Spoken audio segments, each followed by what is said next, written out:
Bon, ce soir, je me lance dans un... Alors, c'est pas vraiment un format, mais c'est un truc que je voulais faire depuis un moment. C'est pour ça que j'avais un petit peu pris la température dans le chat ces derniers jours. Moi, je suis un gros fan de Magic l'Assemblée. Comme vous le savez, avec Al 236, on est en train de préparer un énorme Mythologix sur Magic l'Assemblée. Un peu comme tout le monde, moi je jouais à ça quand j'étais gamin.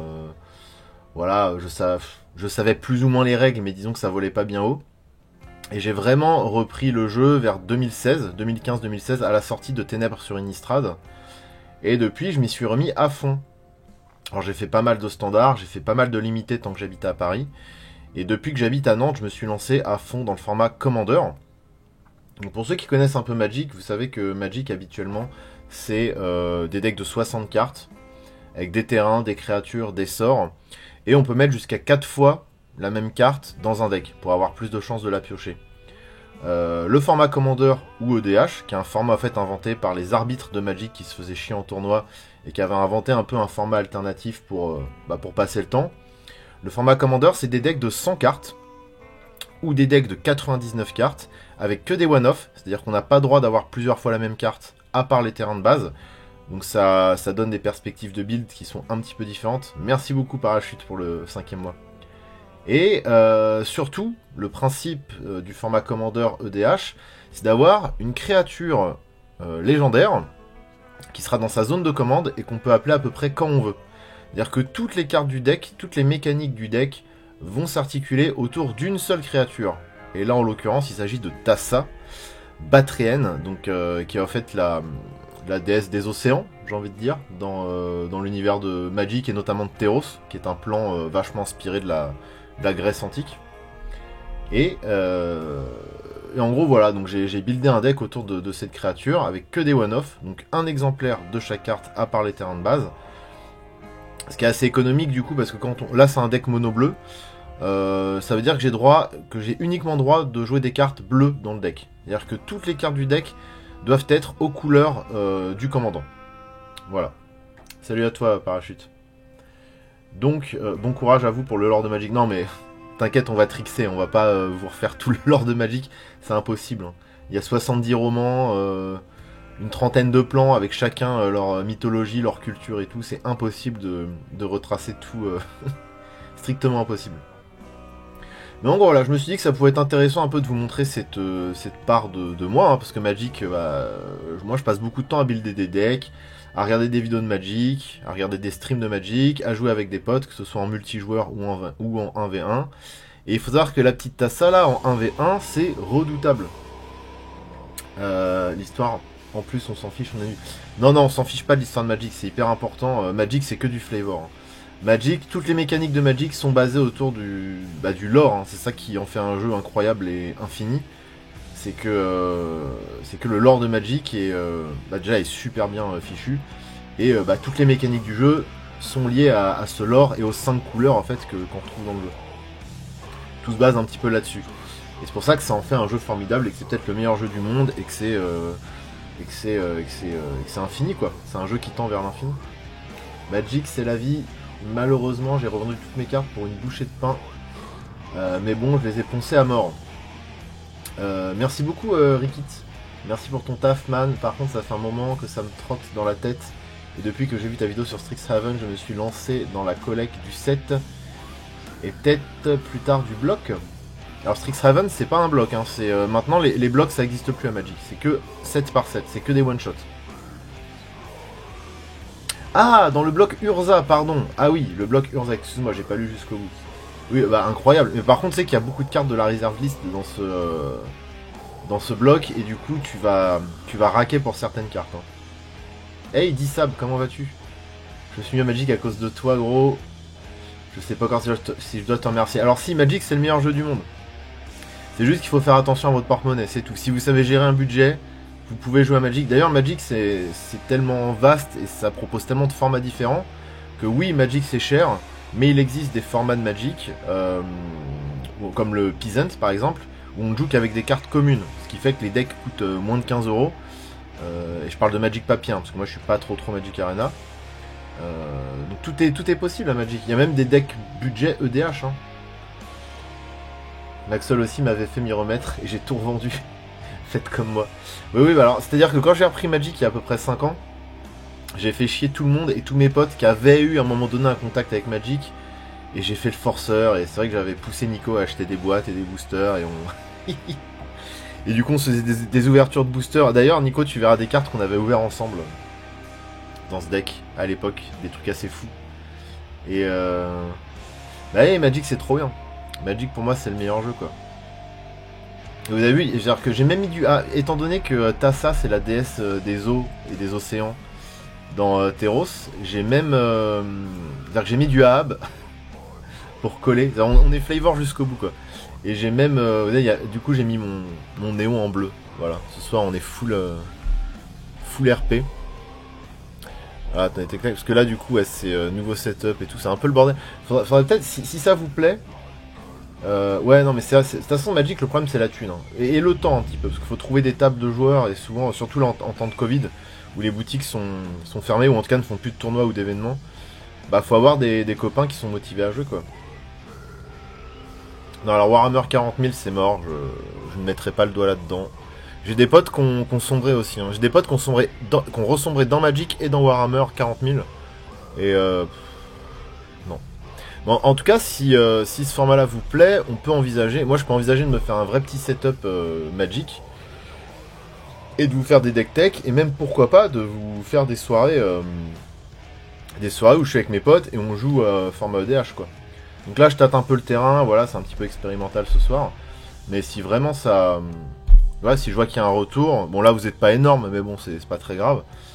On pourra, bonsoir Guibaud, on pourra se faire des soirées Magic. Ouais, intéressé aussi, mais dur de trouver du monde en mode débutant. Alors c'est ça le problème, c'est que Magic c'est ouais, c'est surtout du, bah c'est facile à apprendre et dur, c'est easy to learn, hard to master comme ils disent.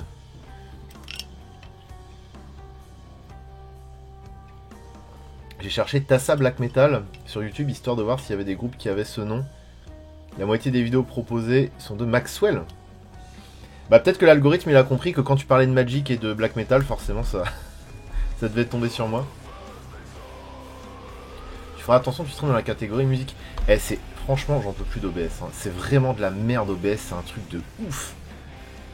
Je suis allé sur mon compte Twitch, j'avais tout mis comme il fallait, nickel. Je mets Magic the Gathering en catégorie. Ensuite, je lance OBS. OBS, il me dit ah bah non, je te remets tes anciens trucs. Donc OBS me change, me remet en mode soirée jukebox machin, en mode musique. Je rechange tout, je lance le live et là vous me dites que c'était resté sur les anciens paramètres. C'est vraiment de la merde OBS. Le combo Windows OBS, c'est un cauchemar, vraiment. Vivement qu'il y a un soft qui... Ouais. Hey, salut Kawan. Bon, bah écoutez, voilà, je vous ai présenté à peu près les bases de ce qu'est le format EDH. Je vous ai expliqué un petit peu ce que je voudrais faire sur la chaîne par rapport à ça. Vous me direz en fin de stream si ça vous botte, ou même n'hésitez pas voilà, à me poser des questions. Rémi Bio. Attends, Rémi, alors c'est très bizarre parce que j'ai un copain de Magic qui s'appelle Rémi, c'est pas toi quand même, ce serait fou. Bah en fait Streamlab, moi je suis avec OBS Streamlab, hein, j'utilise les deux. Et les deux sont très médiocres, je trouve. Ah c'est pas toi, putain c'est fou parce que c'est la première fois que je vois ton pseudo dans le chat et un de mes meilleurs potes Magic s'appelle Rémi quoi. Donc c'est vraiment... D'autant plus que moi mon Twitch m'a notif Maxwell Magic. Ah ouais d'accord, ouais, donc c'est vraiment... c'est n'importe quoi. Bon bah écoutez... C'est parti, je vais vous expliquer un peu le principe de ce deck. Donc Tassa Batrienne, c'est une créature enchantement qui vient du bloc Theros, le dernier Theros, hein, parce que Theros on y allait pas mal de fois. Là c'est le dernier Theros. Pour 4 mana dont un bleu, c'est une créature 6-5. Donc le body est énorme et en plus de ça elle est indestructible. C'est-à-dire que toutes les capacités ou les sorts qui disent détruisez la créature ciblée ou détruisez toutes les créatures sur le board, bah ça ne fonctionne pas sur elle. Elle est indestructible. Le seul petit problème qu'elle a, c'est que tant qu'elle n'a pas la dévotion en bleu, c'est-à-dire que tant que vous n'avez pas sur le board 5 fois ce petit logo là, cette petite goutte qui représente le mana bleu, et ben ce n'est pas une créature, c'est juste un enchantement. En revanche, et c'est là que ça devient intéressant, c'est que la capacité de cet enchantement créature c'est de faire blinker une créature par tour, à la fin de votre tour. Donc blinker, ça veut dire quoi? Supposons que j'ai une créature sur le champ de bataille, exemple, ce petit mage de l'exclusion, et ben à la fin de mon tour, je la retire du board et je la repose. Ça veut dire que les effets d'arrivée en jeu se reproduisent encore une fois. Donc là, vous commencez à peu près à voir la synergie, les synergies du deck. Ça veut dire qu'en fait, j'ai que des créatures qui ont des effets de ouf dès qu'ils arrivent sur le board. Et sachant que Tassa va les faire blinker à la fin du tour, et ben les effets se déclenchent 2, 3, 4 fois. C'est-à-dire qu'à chaque tour, je redéclenche les effets de... On appelle ça les cris de guerre, il me semble, dans l'autre jeu de cartes, là. Merde, à chaque fois j'oublie le nom. L'autre jeu de cartes moins bien que Magic, tiré de WoW. Bref. Je crois que ça s'appelle les cris de guerre. C'est ce qu'on appelle le blink, exactement. Hearthstone, merci. Oh là là, Hearthstone. En plus, j'y ai joué quelques semaines, mais... Bon, quand t'as goûté à Magic, Hearthstone, c'est toujours un petit peu fade. Et donc voilà, ce qui fait que en fait on va avoir que des créatures qui sont pas spécialement costauds sur le board en termes de body. C'est pas un deck qui va chercher à agresser plus que ça. Mais par contre les effets d'arrivée sur le board de toutes les créatures sont insane. Voilà. Et en plus de ça, elle a un petit mana sink. Donc ça veut dire qu'elle a une petite capacité de mana ici. Il suffit de payer 4 dont un bleu et on engage une autre créature ciblée. Donc ça c'est très bien pour engager en late game. Pour mettre les derniers points de vie à l'adversaire, c'est intéressant parce qu'on lui engage ses créatures avec le mana sink de Tassa et on lui bourre la gueule.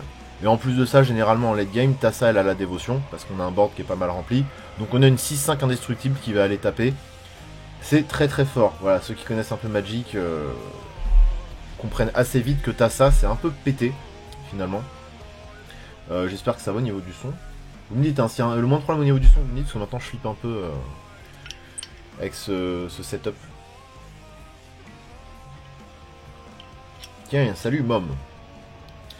Donc, je vais vous présenter ça. On va commencer par les créatures. Ensuite, on fera les éphémères et les rituels. Après, on regardera les artefacts et les enchantements. Et on finira par les Planeswalkers. Je joue 3 Planeswalkers.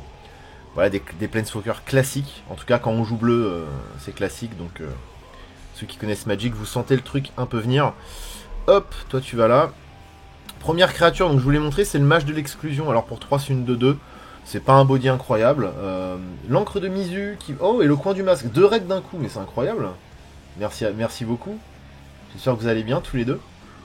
2 artistes de talent, hein, bien évidemment. N'hésitez pas à aller checker les Instagram. Merci beaucoup. C'est trop cool. Alors, mage de l'exclusion, c'est une 2-2 pour 3. C'est pas incroyablement fort. En revanche, quand il arrive sur le champ de bataille, il retourne une créature ciblée dans la main de son propriétaire. Donc ça fait du tempo, c'est incroyable, parce que votre adversaire pose une créature. Toi, pour 3, t'arrives, tu lui dis, bah non, ta créature, elle retombe dans ta main. Il suffit que ce soit un gros ton, genre une grosse 6-6 piétinement, par exemple, qui fait plein d'effets. Il y en a en plus dans le format standard actuellement. Et bah le mec, il perd quasiment un tour. Hein. Et imaginez, en plus de ça, vous avez Tassa sur le board, et bah vous refaites cet effet en fin de tour. C'est-à-dire que vous blinkez le mage de l'exclusion, hop, il revient.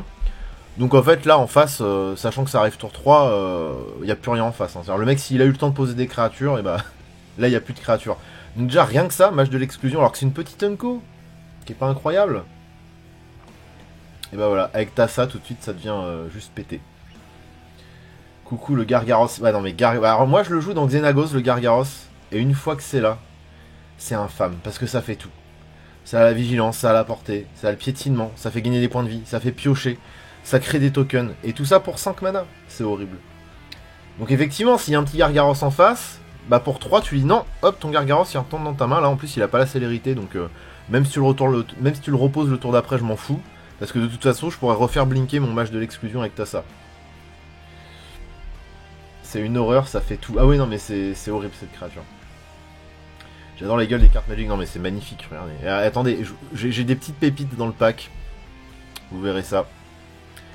Bah merci beaucoup le masque. Le masque, hein, je vous rappelle, c'est lui qui a fait les petits effets spéciaux que vous avez à la fin de ma dernière vidéo. La vidéo sur la mort, voilà. Il a fait ça très rapide et très bien. Donc bravo à lui. Et on fera sans doute appel de nouveau à ses talents pour la suite des aventures. Alors ça c'est un Woospy, c'est marrant, c'est une carte qui vient de Portal 3.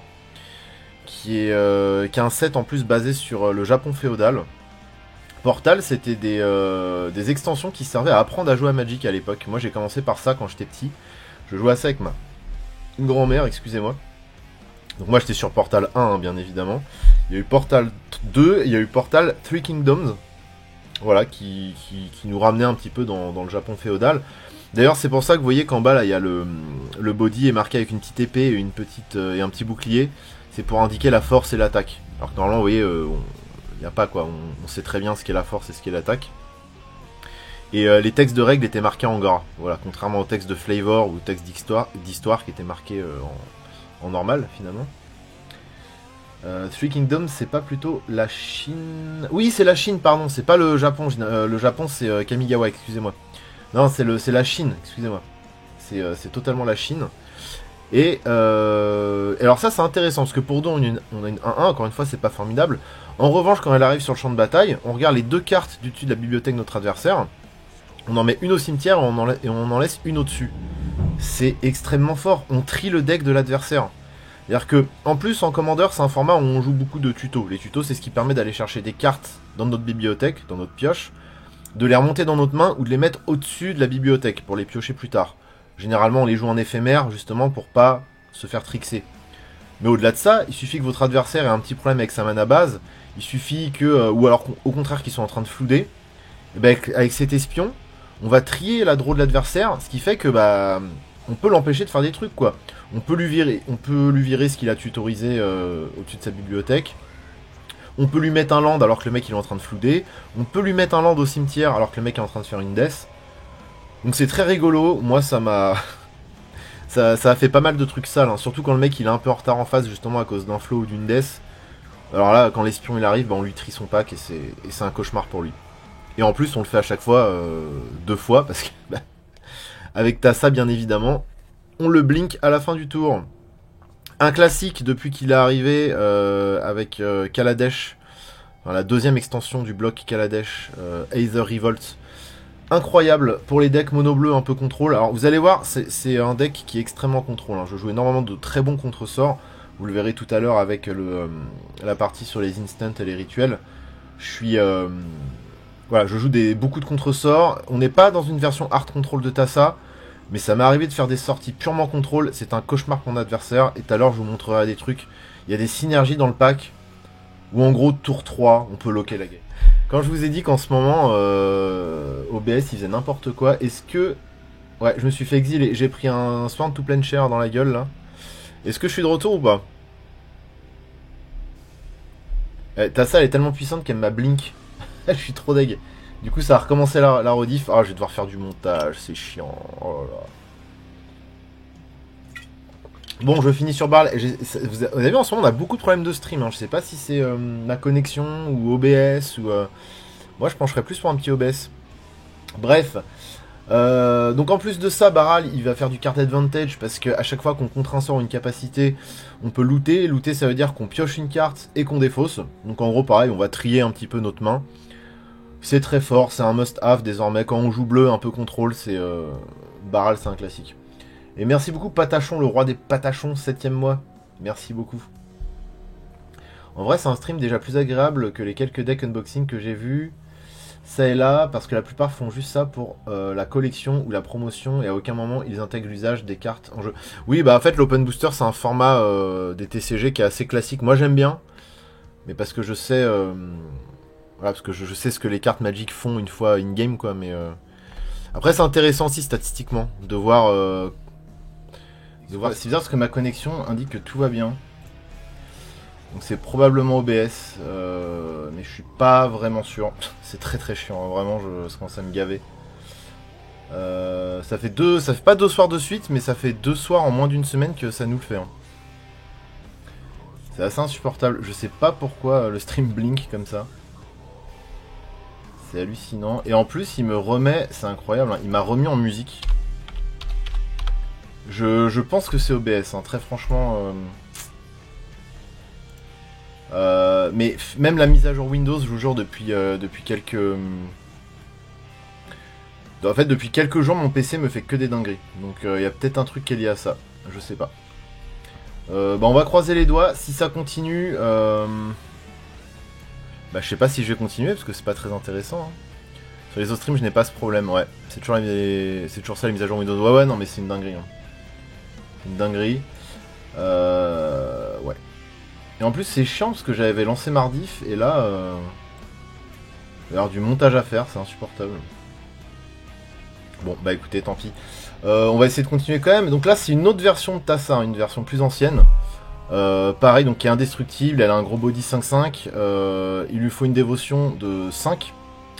Ça veut dire encore une fois, je vous rappelle qu'il faut avoir sur le board 5 fois ce petit symbole de mana qui apparaît dans vos permanents. Terrain non compris, bien sûr. Elle permet de scry, donc scry c'est à dire qu'on va regarder la carte du dessus de la bibliothèque, pareil ça permet de trier un petit peu ce qu'on va piocher. Et pour 2, une créature adverse, enfin une créature de votre choix ne peut pas bloquer ce tour-ci. Voilà, donc c'est la version... Alors c'est la version de quel Terros du coup? Du vieux Terros ça je pense. Hein. Du Terros sorti à l'époque vers ouais, 2014, 2013 peut-être, je sais plus trop. Ça date de quand ça déjà? Il y a eu combien de passages sur Terros? Il y a le Terros qui date de 2020, donc c'est la Tassa que je joue. Et il y a un Terros de 2013, donc c'est le Terros de 2013, c'est ça. Voilà.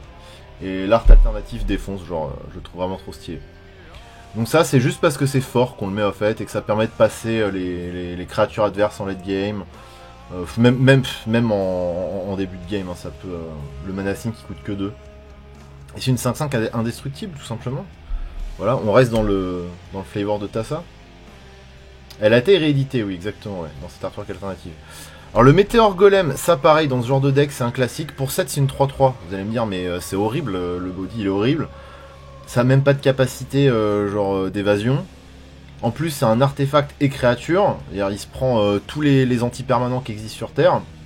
Mais encore une fois, avec Tassa, c'est trop fort, parce qu'il arrive sur le board, on détruit un permanent non-terrain. Incroyable. C'est-à-dire qu'on détruit à peu près ce qu'on veut. Et en plus de ça, si Tassa, elle est installée, et à la fin du tour, on le blink. Je vous rappelle le blink, hop, c'est comme le stream de Maxwell, ça disparaît, ça réapparaît, et on redétruit un autre permanent. C'est trop fort, c'est trop fort. C'est la première fois que je vois ce setup de caméra, ça rend bien. Ouais, ça rend cool, hein. Je suis assez content.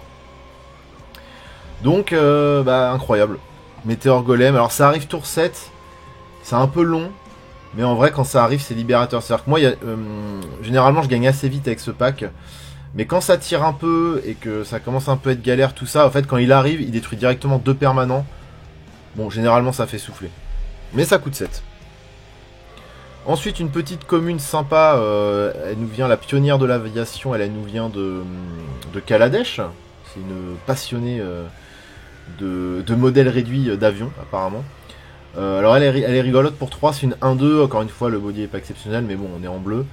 Quand la pionnière de l'aviation arrive sur le champ de bataille, on crée un jeton 1-1 artefact avec le vol, un mécanoptère. En fait, on crée des mécanoptères.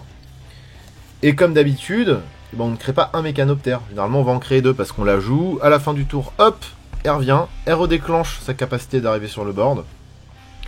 Ce qui fait que déjà, on se retrouve avec 2 mécanoptères. Hop, 2 comme ça. Voilà.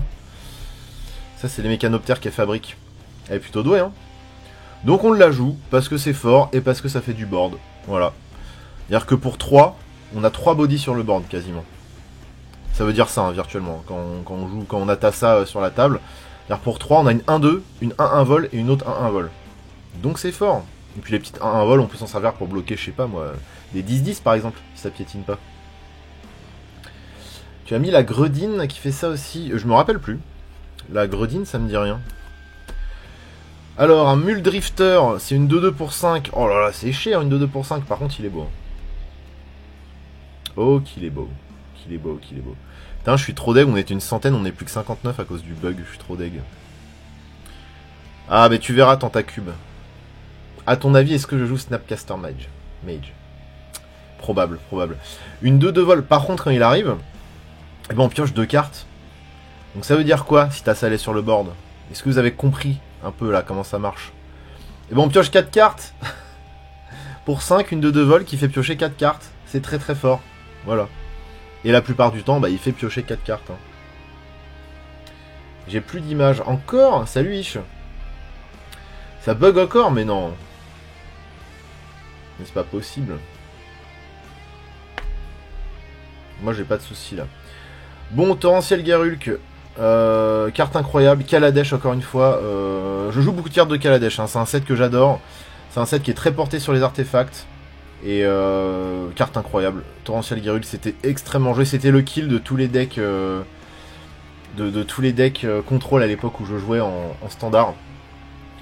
Pour 6, c'est une 5-6 flash. Donc c'est-à-dire qu'on peut la jouer quand on veut. N'importe où dans la pile, même pendant le tour de l'adversaire. J'ai arrêté à ce moment-là, je crois. Oui, c'est ça. Ça devait être à peu près à ce moment-là que t'arrêtes. De toute façon, c'est ce set-là qu'on a drafté ensemble. Donc, avec lequel on a fait du limité.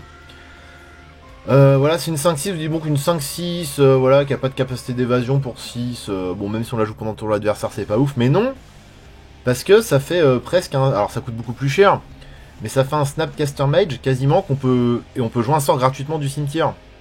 C'est-à-dire que n'importe quel Vras, n'importe quel contre-sort, n'importe quel anti-bet qui est dans votre cimetière, pardon, et bah vous pouvez le rejouer gratuitement. Donc vous gardez 6 mana up, au cas où, fin de tour de l'adversaire, hop, pour 6, Torrential Garrulk, joue en flash, et je rase ton board, ou je te détruis une bête, ou je rejoue un piocheur de mon cimetière, et vous avez une 5-6 sur le board. C'est trop fort. Voilà, c'est une pure carte, même si ça rentre pas... Enfin, si, bah si, non mais en plus de ça, si. Ça rentre à fond dans mes synergies, parce que bah en fait, à la fin de mon tour, quand Tassa fait blinker un permanent, et bah je peux rejouer un sort gratos du cimetière. Faut exiler les cimetières. Alors oui, parfois on a des adversaires qui jouent des cartes de hate, qui exilent les cimetières, mais bon. Je ne me base pas que sur mon cimetière. Je joue mono bleu, je ne joue pas noir. Oracle de Tassa, bon bah forcément tout est dans le nom, hein. Ça match super bien avec Tassa. Pour 2, c'est une 1-3.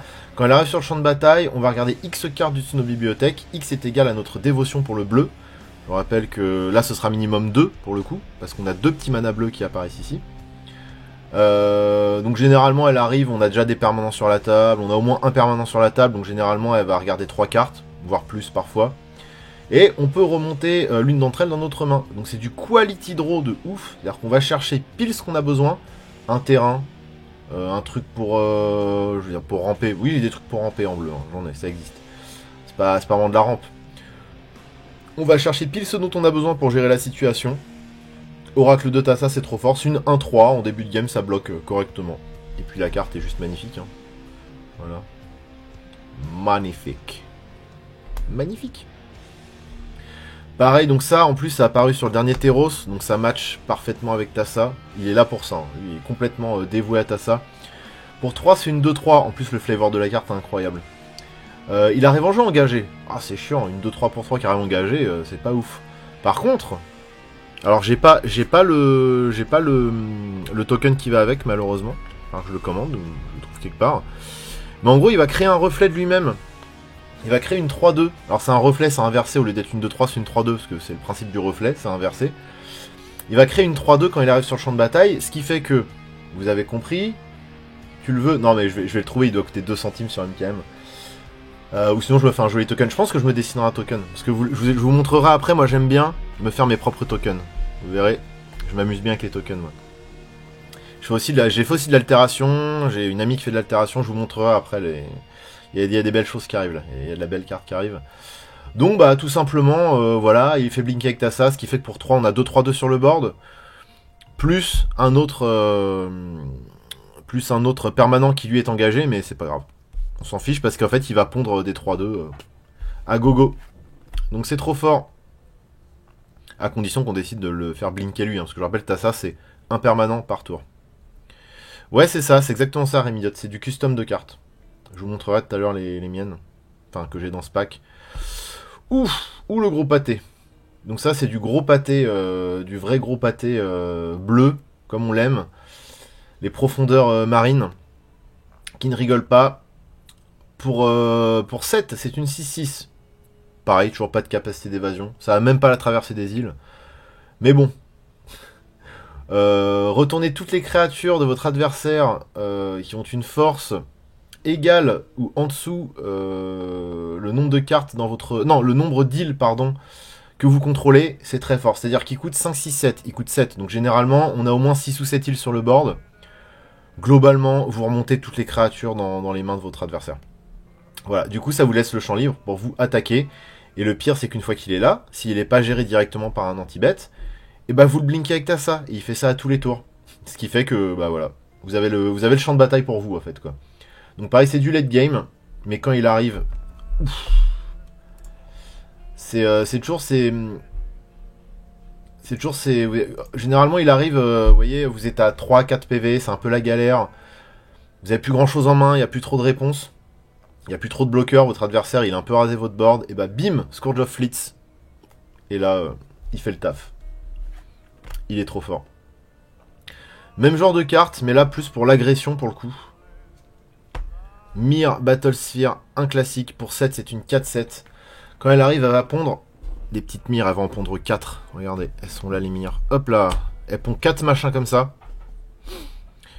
Donc ce qui veut dire que virtuellement en fait elle en pond 8. Hein. Toujours si Tassa est là, bah, elle va en pondre 8. Merci beaucoup Kilgorovitch, bonsoir tout le monde, bonsoir Maxwell, bonsoir Maxwell le magicien. Ouais bah le magicien pour l'instant il fait pas trop de la magie avec OBS qui fait que de bugger depuis le début du stream. C'est un peu galère. Donc les petites mires, incroyables. Et en plus de ça, bah, alors lui en soi il a pas de capacité d'évasion, mais il a même mieux que ça. Parce qu'en gros, au moment où il attaque, on peut engager X mire. Donc on va engager les 8, hein, on va pas se gêner. Il va gagner plus X plus 0. X est égal au nombre de mires qu'on a engagé. Donc il va devenir 12-7. Mais c'est encore mieux. Parce qu'en fait, il va mettre ses dégâts aux joueurs ou aux Planeswalker ciblés. Il va mettre directement les dégâts. C'est-à-dire qu'on n'est pas obligé de toucher. Alors si on fait ainsi, donc si on engage les mires, jusqu'à la fin du tour, il va mettre X damage au joueur ou au Planeswalker qui est attaqué. Donc je sais pas, il y a un Teferi en face qui me casse les couilles. Tiens, bah en fait je lui mets 12 à ton Teferi. Voilà, j'engage mes mires, ton Teferi je lui mets 12. Quoi? Il te reste 10 PV mais t'as un board plein, du coup je peux pas t'attaquer? Ah bah tiens, hop, je te mets 12. Voilà, donc c'est un kill. Mire c'est un vrai kill dans ce pack, voilà, c'est trop fort. La magie et la technologie sont-elles compatibles? Ah bah en bleu bien sûr. Ah bah le bleu c'est la couleur des nouvelles technologies. Hein. Les artefacts ils aiment ça dans le bleu. Enfin surtout les artefacts construits par l'homme moderne. Barin, c'est un archimage de Tolarian, de l'académie Tolarienne. C'est une de 2. Quand il arrive sur le champ de bataille, on peut retourner une créature en Planeswalker dans la main de son adversaire. C'est très très fort. C'est comme le mage de l'exclusion. Sauf qu'on peut renvoyer, si on veut, un Planeswalker. Il me semble pas que le mage de l'exclusion fasse ça, donc c'est encore plus fort. Ouais, mage de l'exclusion, c'est uniquement les créatures. En plus de ça, il coûte 2 bleus, donc pour la dévotion de Tassa, c'est super bien. L'azote pour ralentir les pros. ça marche trop bien avec Tassa, parce que du coup, on a 2 de plus en dévotion, hein, donc c'est très utile. Et en plus, à la fin du tour, si on a renvoyé un permanent dans la main, depuis le champ de bataille, ce tour, on pioche une carte. Voilà, donc en gros, par tour, il va renvoyer une créature et il va faire piocher. Donc il est trop fort. Barin dans ce pack, ça marche trop bien. Et puis bon, il est quand même beau gosse, on va pas se mentir. Barin, il est à la classe. Et puis ça a l'air stylé là où il vit. Hein. Putain, il doit être prof. Je pense qu'il est... Bah oui, il est forcément prof. À l'académie Tolarienne. Merci Rajos Neufen. Merci beaucoup pour le sub. Putain, je suis trop deg. On était plein, on était une centaine, et depuis qu'il y a eu le bug, on est redescendu à une cinquantaine de viewers. Je suis trop deg. Bon, vous l'attendiez, les joueurs de Magic, vous le connaissez. Alors, normalement, on le montre une fois qu'on a montré les contresorts qu'on joue, mais bon. Le Snapcaster Mage. Voilà, une des cartes les plus jouées de Magic, une des cartes les plus fortes. Il paye pas de mine comme ça, mais ça marche tellement bien. Bonsoir à toi, Metal Addict. Les dessins me font penser à des BD de Rick Fantasy. Ah bah, on est totalement dans le thème, là. Pour 2, c'est une 2-1 qu'on va jouer en flash. Donc n'importe où, n'importe quand n'importe où dans la pile, n'importe quand pendant notre tour, pendant le tour de l'adversaire. C'est très fort. Quand il arrive sur le champ de bataille, on cible un sort de notre cimetière. Instant ou rituel. Et on peut le... Il gagne le flashback. Le flashback, ça veut dire qu'on peut le rejouer depuis notre cimetière. Voilà. Donc vous gardez 4 mana d'étape. Voilà. Pendant le tour de votre adversaire, vous le surprenez, vous jouez Snapcaster Mage, vous avez un body, vous repayez 2 derrière pour jouer un contre-sort. Vous repayez 1 derrière pour faire un brainstorm. Vous... bon, tout est possible. Tout est possible. Donc c'est très fort, mais vous allez voir qu'en fait dans ce pack, Snapcaster Mage, c'est pas si fort. Parce que, bah, vous allez voir, là, on met du temps et tout, je vais peut-être dérouler un peu plus vite vers la fin. Mais il y a des synergies avec Tassa qui sont tellement puissantes que, en gros, Snapcaster Mage, c'est costaud, ça reste costaud. Tu joues bleu, tu joues des contres, tu joues Snapcaster, c'est obligatoire. Mais vous allez voir qu'en fait, Snapcaster, c'est un tout petit zizi. C'est un tout petit zizi à côté de certains de ses copains. Le Master of the Wave, dans sa version Ondin versus Gobelin, il me semble. Parce qu'il y a une autre version sur une autre extension, je sais plus laquelle, mais je trouve celle-là plus jolie. Je trouve que la vague derrière lui, elle a du style. En plus, c'est un joli pattern foil. Voilà. Pour 4, c'est une de 1. Il a la protection contre le rouge. Voilà, ça permet de pas se prendre pas mal d'anti-bêtes, genre foudre, genre choc. En plus, il a le body parfait pour se prendre un choc. Hein. Il a que 1 de défense. En revanche, quand il arrive sur le board, on va créer un nombre de tokens bleus élémental. Donc il s'agit de les hommes crabes marchent comme des crabes, parlent comme des hommes. Voilà. Il va en créer, il en crée combien déjà? Ah oui, il en crée un nombre égal à notre dévotion. Donc je vous rappelle que nous, on aime bien ce qui coûte beaucoup de mana bleu. Donc forcément, il va arriver, il va créer au moins un élémental. Parce que lui-même, il a une dévotion, enfin on a au moins un de dévotion avec lui-même. Derrière, généralement, on a déjà 2-3 bêtes sur le board, donc en fait, il va créer plein d'élémentaux. Généralement, moi, quand il arrive, il en crée toujours 4 ou 5. Hein. Et il va leur donner plus 1, parce que vu qu'ils sont 1-0, bon, 1-0, en fait, t'arrives, tu meurs, quoi. Ton body, il est de 0 en défense, tu meurs. Mais non, parce que lui-même fait gagner plus 1 à tous les élémentaux. Donc ça marche bien. Et en plus de ça, encore une fois, avec Tassa, on va le faire blink. Alors non, c'est mauvaise idée de le faire blinker, parce qu'en fait, le moment où il blink, vu qu'il est plus sur le board, les élémentaux ne gagnent plus. En fait, c'est pas si fort, je vais le virer. Hein. J'ai remarqué que c'était fragile, parce qu'en gros, quand lui, il est plus là, tous les élémentaux, ils meurent. Parce que du coup, il se retrouve avec 0 de body, ce qui est très chiant. Mais effectivement, si je le fais blinker, vu qu'il est plus sur le board, tous les élémentaux n'ont plus le plus 1, donc ils meurent. Donc c'est pas si fort. Et bah en fait, Master of the Wave, ouais, je sais pas trop. C'est peut-être ça, c'est le genre de slot que je pourrais remplacer, quoi. Bon, après, le truc, c'est que généralement, ouais, quand il arrive, il pompe plein de tokens, mais c'est hyper fragile parce que tout est dépendant de lui, en fait, quoi. Après, protection contre le rouge, ce qui fait qu'il se protège contre pas mal de trucs. Faut le cloner. Et bah, sur les clones, on va y arriver. Vous inquiétez pas. Les clones, ça va être rigolo. Faut connaître par cœur les effets des cartes, en fait. Bah, c'est marqué dessus, tu sais. Pas vraiment, mec, c'est pas dit tant qu'il est en jeu. Non mais même, alors par contre, si c'est marqué Elemental Creatures You Control get plus 1, ça insinue que c'est quand il est là. Quand il est plus là, l'effet, c'est un effet statique en fait, qui ne fonctionne que quand il est là. Ah non, si tu le fais blinker, l'effet statique ne marche plus. Hein. Ça c'est sûr. Donc en fait, le faire blinker, c'est pas très malin. Après, ça dépend, il y a peut-être des situations où ça fonctionne. Hein. Il y a peut-être des situations où faire blinker le Master of the Wave, ça peut fonctionner. Mais là, je me rends compte, en fait, du coup, en vous présentant le deck, que si un jour je dois absolument insérer une nouvelle carte dans le pack, et bah, il y a moyen que Master of the Wave soit remplacé. Voilà. On parlait des clones. Et alors là, quel plus beau clone que Sakashima aux 1000 visages. Alors lui, il est incroyable. Pour 4, c'est une 3-1. Mais à vrai dire, le body, on s'en fout un peu, parce que quand il arrive, on va copier, il va arriver sur le champ de bataille comme une copie de n'importe quelle autre créature. Et en plus de ça, et là où c'est pété et très fort, la règle des légendes ne s'applique pas tant qu'il est là. La règle des légendes, c'est quoi? C'est-à-dire que logiquement, étant donné qu'on est quand même dans un monde assez cohérent, une créature légendaire n'a pas droit d'être 2 fois sur votre board. Par exemple, Tassa, vous voyez là, elle est légendaire. C'est-à-dire qu'elle est unique. C'est un personnage unique dans Magic. Elle est toute seule à être Tassa Batrienne. Il n'y a que elle. Donc en fait, il n'y a pas droit de l'avoir 2 fois sur le champ de bataille.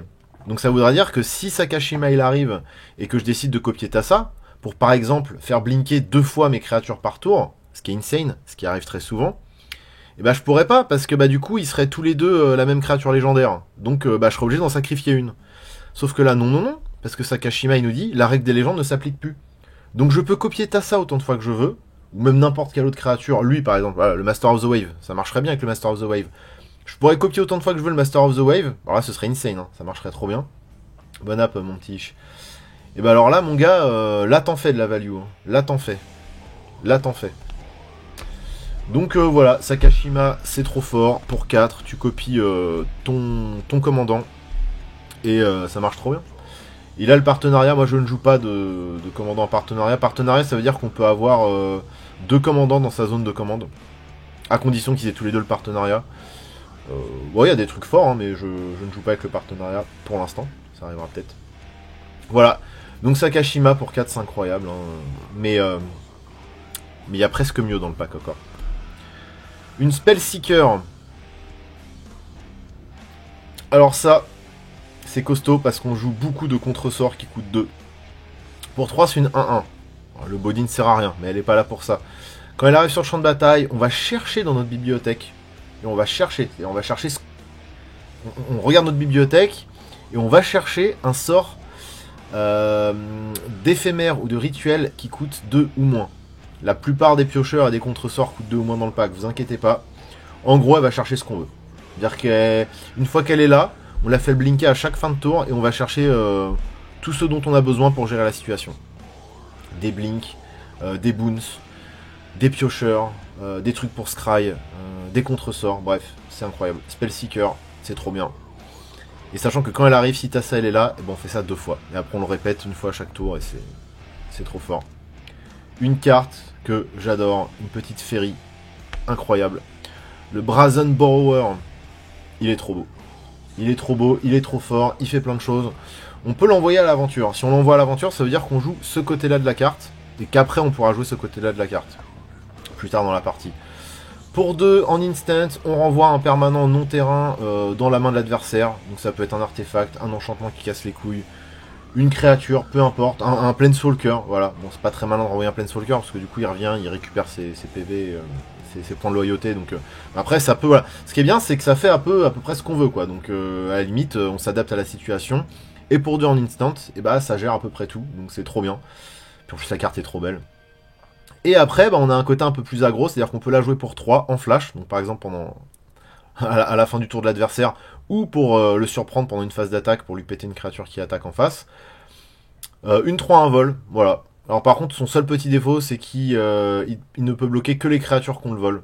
Donc bah ouais, Brazen Borrower, c'est trop bien. Et puis bah là, le côté créature, il est cool aussi, parce qu'une 3-1 vol, bah 3-1 vol, 3 dans les airs, ça tape quand même. Hein. Mine de rien, même s'il est très fragile. Incroyable ce qui arrive. Incroyable. De toute façon, en EDH, vu que c'est que des slots de 1, enfin c'est que des one-off, tout est fort. Venser, Shaper, Savant. Alors, c'est une 2-2 pour 4, en flash. Comme d'habitude, on s'en fout, c'est pas le body qui compte. Quand il arrive sur le champ de bataille, on retourne un sort... un sort ou un permanent dans la main de son propriétaire. Donc ça fait contre-sort, ça fait bouncer des créatures, pour vous comme pour votre adversaire. Et si t'as celle-là, on le fait une fois à chaque tour. Et 2 fois le tour où il arrive. Donc c'est-à-dire que on peut s'en servir comme contre-sort, on peut... voilà, n'importe quel permanent en face. C'est permanent, c'est pas créature. Hein. C'est n'importe quel sort ou permanent. C'est-à-dire que c'est... En fait, ça cible l'intégralité de ce qui est sur le board ou dans la pile. C'est trop fort pour 4. C'est trop fort. Et une fois que c'est là, bah votre adversaire, ouais, il est bien embêté. Hein. Sauf les landes, bien évidemment, oui. On touche pas aux landes. C'est comme les mamans. On touche pas aux mamans. On touche pas aux landes. Voilà. Non mais si on pouvait remonter les landes, ce serait infâme. Ah mais si les landes. Mais bien sûr que si les landes, mais c'est infâme.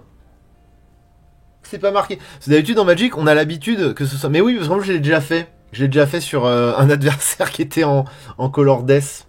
Pour pas qu'il touche la couleur qui lui permettait de caster son commandant. C'est horrible. C'est horrible. C'est horrible. Les landes, ça remonte les landes, mais quelle angoisse. Il suffit que ton adversaire il loupait un land drop, tu le mets dans les choux.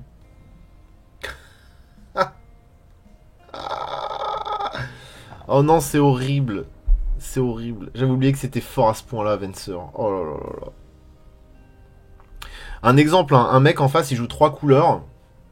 il a pas réussi à se fixer. Genre, je sais pas, il joue Corvold. Corvold, c'est du noir, du rouge, du vert. Il arrive pas à toucher ses forêts, ou je sais pas, il galère. Le moment où il arrive à poser son mana vert, et bah hop, tu lui remontes son land vert. À tous les tours, tu lui remontes son land vert dans la main. Ah, c'est trop bien. C'est trop bien.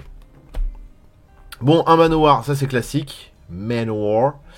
C'est classique en musique, mais c'est classique aussi dans Magic. C'est une de 2 pour 3. Quand il arrive sur le champ de bataille, on retourne une créature dans la main de son propriétaire. Ça peut vous protéger une bête, ça peut vous... quand bien même vous arriverez à le jouer en flash, ce qui est possible dans ce deck de jeu des créatures en flash. Il y a plein de choses qui permettent de le faire. C'est un match de l'exclusion, hein, ni plus ni moins. C'est un match de l'exclusion, voilà, c'est la même capacité. Ça retarde l'adversaire, ça gère son board. Enfin bon, c'est un classique dans ce pack. Regardez comme il est mignon. Le pauvre. C'est Fubulta. Fubulta. Fibletop. Moi j'appelle Fibletop. L'égaré. La musique est vraiment pas forte. Attendez, qu'est-ce qu'on se met comme son d'ailleurs, tiens. J'en ai marre de Hable. En plus, Hable, un coup on n'entend rien, un coup ça joue trop fort. C'est quand même une méduse. Oui, c'est une méduse, mais elle est belle. C'est une belle méduse. Elle a de la gueule. Beauty to the eyes does not always translate to the touch. Philosophique, effectivement. C'est un philosophe. Une Odyssée, attaque, du Doom, Ayed God. Non, mais un truc aquatique.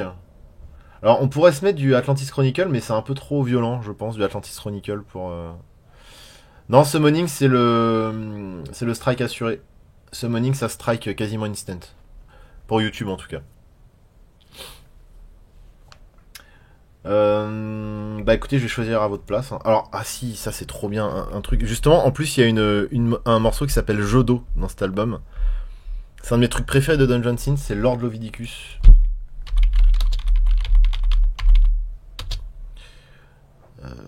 Et cet album est juste fou, il est magique.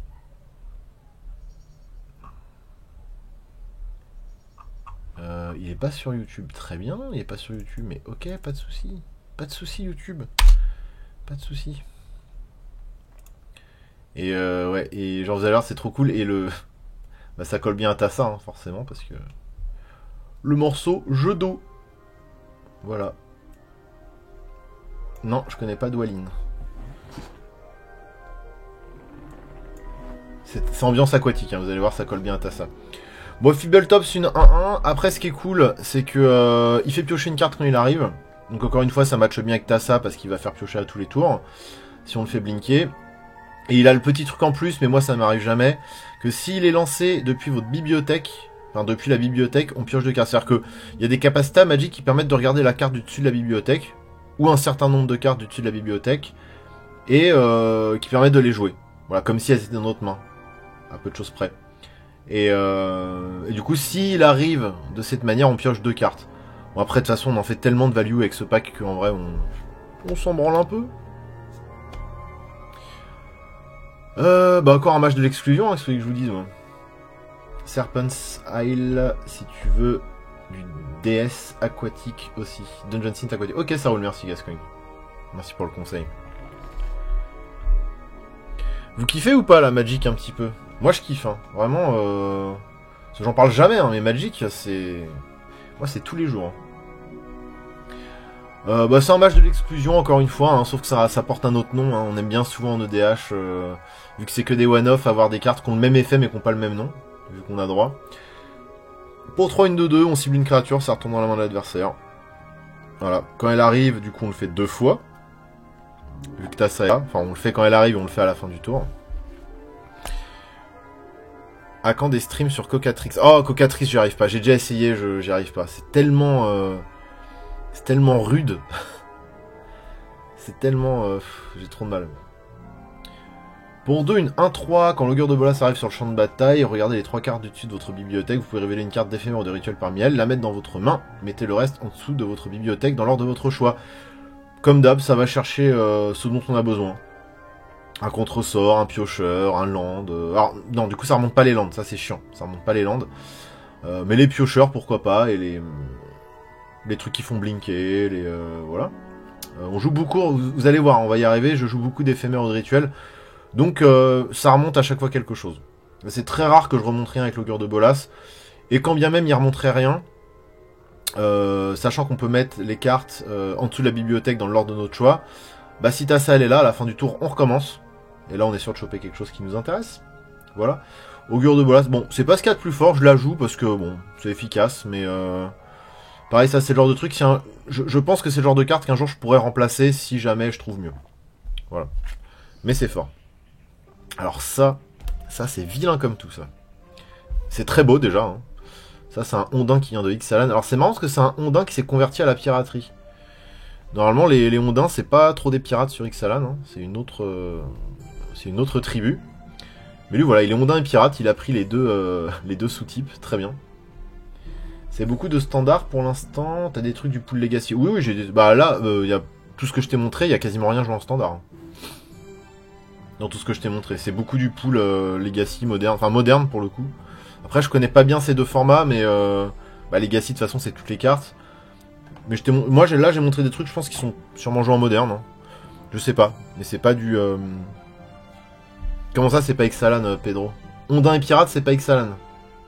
Il crée des trésors et c'est pas Ixalan. Bah, dis-moi de quel plan il vient, lui, alors. C'est plus pionnier pour l'instant. Après, le format pionnier, je connais pas du tout. Pour 3, c'est une 3-2. Avec le flash, si un adversaire devait piocher une carte, excepté la première qu'il pioche à chacune de ses étapes de pioche, à la place vous créez un jeton trésor. C'est horrible, ça empêche de piocher, ça empêche que l'adversaire pioche plus d'une carte par tour, ce qui est infâme, hein, parce qu'à Magic je vous rappelle que le meilleur move c'est de piocher.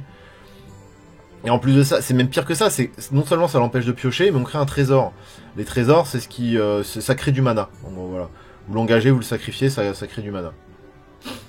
Tu possèdes combien de cartes Magic en physique? J'en ai aucune idée, mais on s'en fout parce que les communes à Magic ça coûte 1 centime, quoi. Donc tu pourras avoir des cartons de cartes entiers que ça n'aura aucune valeur. Voilà, ça a le flash parce que bah, en fait vous jouez ça au moment où je sais pas, votre adversaire décide de faire un brainstorm par exemple, ou n'importe quoi qu'il ferait piocher à gogo. Hop, perceur de la coque. Alors non seulement tu pioches pas, mais en plus moi je crée un trésor, donc je rampe. C'est extrêmement fort. Voilà, c'est extrêmement fort. Et si tu parlais du petit logo de collection, je sais plus qui m'a fait la réflexion que c'était pas Ixalan. Je sais très bien que c'est pas Ixalan, hein. Ça c'est Commander Legend, ou un truc comme ça. Donc, mais le personnage là il vient d'Ixalan, hein, clairement. Ah, alors quand je vous disais qu'il y avait mieux que Sakashima, alors c'est pas exactement pareil. Sakashima est extrêmement fort et il a le partenariat. Donc en tant que commandant ça peut faire des trucs. Mais en vrai, doublure d'étincelle, pour ce qui est de faire des clones, c'est incroyable aussi. Ouais, exactement, Malfegor. Un méchant perceur de coque. La doublure d'étincelle, donc c'est un peu comme Sakashima. Elle va arriver comme une copie d'une créature que vous contrôlez. Attendez, est-ce que Sakashima, c'est créature adverse aussi? Je ne crois pas. Parce que dans ce cas-là, effectivement, Sakashima fait plus de choses. Ah oui, Sakashima, il faut contrôler la créature pour la copier. Très bien. Sauf que, bah, en plus, la doublure d'étincelle, elle arrive avec un marqueur +1/+1. Voilà. Et si on copie un Planeswalker... Ah oui, elle peut copier aussi les Planeswalkers, ce que ne fait pas Sakashima. Donc en fait, c'est totalement supérieur à Sakashima si on la joue juste dans le pack. Ah ouais, parce que Sakashima copie que les créatures. C'est incroyable. Non mais le set War of the Spark, c'est Krakax sur tellement d'aspects. Oui, oui, non mais il y a des trucs... J'avais même zappé qui copiait les Planeswalkers. Les Planeswalkers, c'est parmi les cartes les plus forts à Magic. Hein. Et en plus, avec le marqueur +1/+1 ou le marqueur loyauté supplémentaire. Et en plus de ça, on n'applique pas à la doublure d'étincelle, encore une fois, la règle des légendaires. Donc, bah, on peut copier Tassa, par exemple. Moi, je dis ça au hasard, Tassa. Ou on copie Sakashima, qui lui-même est une copie de Tassa, par exemple, je sais pas. On peut faire des choses un peu débiles. Alors ça, c'est très sympa. Ça, c'est joué dans le standard. Avec Alt, vous vous rappelez, on n'arrêtait pas de jouer cette carte. La voyante sans nuage, d'ailleurs je l'ai pas trouvée en Extended Art, alors que sur MTGA elle est en Extended Art, ce que je trouve très joli. Et c'est une 2-1 vol pour 3, donc le body est basique, hein, ça vole. Et quand elle arrive on pioche une carte. C'est très bien, ça se recycle tout seul. Et puis bah évidemment, je le répète, je ne cesse de le répéter, mais c'est comme ça que le pack fonctionne. Si Tassa est là, à la fin du tour, on repioche une carte. Parce qu'on fait blinker la madame. Et ce qui est bien aussi avec Tassa, hein, là on parle d'ATB ou d'effet d'arrivée sur le board. Mais par exemple, si vous attaquez avec des créatures, parce que ça peut arriver, ça m'est déjà arrivé pardon, de faire des petites sorties pas agressives, mais où il y a tous mes drops 1, mes drops 2 qui tombent, et puis finalement je bourre l'adversaire et ça passe. Ce qui est cool aussi, c'est que Tassa va permettre de faire blinker une bête, et quand la bête revient, elle arrive d'étape. Donc ça permet de bloquer derrière. Voilà. Parce qu'on se dit souvent, oui, mais Tassa, bon, elle sert à faire blinker que les trucs qui ont des arrivées sur le board qui sont craqués. Mais non, tout simplement, elle peut vous aider à bloquer ou à prendre une phase de sauce derrière, quoi. Le Teferi, mage de Zhalfir. Alors ça marche très très bien avec les dévotions. Parce que 3 mana colorés, bah forcément la dévotion elle arrive vite avec lui, donc c'est cool. C'est une liste que t'as net decké ou c'est un truc que t'as build avec ton cœur? C'est un petit peu des deux. Je suis allé voir sur EDH Rec ce qui se jouait dans ce pack. J'ai regardé ce que j'avais déjà dans mes classeurs. J'ai rajouté les cartes que j'avais vraiment moins envie de jouer parce qu'il y a juste des cartes que j'aime bien jouer. Et c'est un petit peu un mélange de tout ça. Voilà, donc je sais pas si la liste existe, mais je pense qu'il y a beaucoup de listes qui sont assez similaires parce que le deck a l'air pas mal optimisé et le win rate il est monstrueux avec Tassa. Des fois je l'arrange parce qu'elle est, c'est juste débile quoi. Des fois je fais des sorties où vous allez voir tout à l'heure, je vais vous montrer certains trucs, certaines synergies où vraiment je peux locker la game très rapidement quoi. Teferi, donc voilà, quand je vous disais que c'était possible de jouer des créatures en flash avec ce pack, et c'est possible avec Teferi. Teferi, hein, incroyable, il est trop fort. C'est une 3-4 flash, voilà, le body est très correct. Les cartes que je contrôle ont toutes le flash. Voilà. Et l'adversaire ne peut jouer, ne peut plus jouer, peut caster des spells ou des capacités, que des spells d'ailleurs. Oui voilà, il peut caster des spells uniquement comme s'ils étaient en mode sorcerie, donc en mode rituel. C'est-à-dire qu'il peut plus caster d'éphémère, en gros. Il peut plus répondre à ce qu'il y a sur la pile avec des sorts. Voilà. C'est affreux.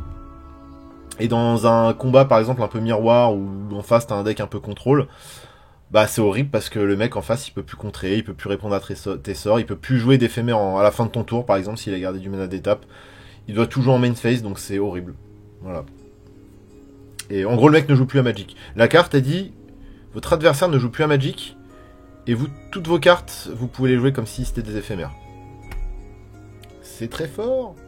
C'est très fort. Un simulacre solennel, je suis même pas... En vrai, c'est cool, parce qu'en gros, quand il va arriver sur le champ de bataille, on peut aller chercher une carte de terrain de base et la mettre sur le champ de bataille engagé. Et quand il meurt, alors c'est pas quand il quitte le champ de bataille, c'est quand il meurt, on peut piocher une carte.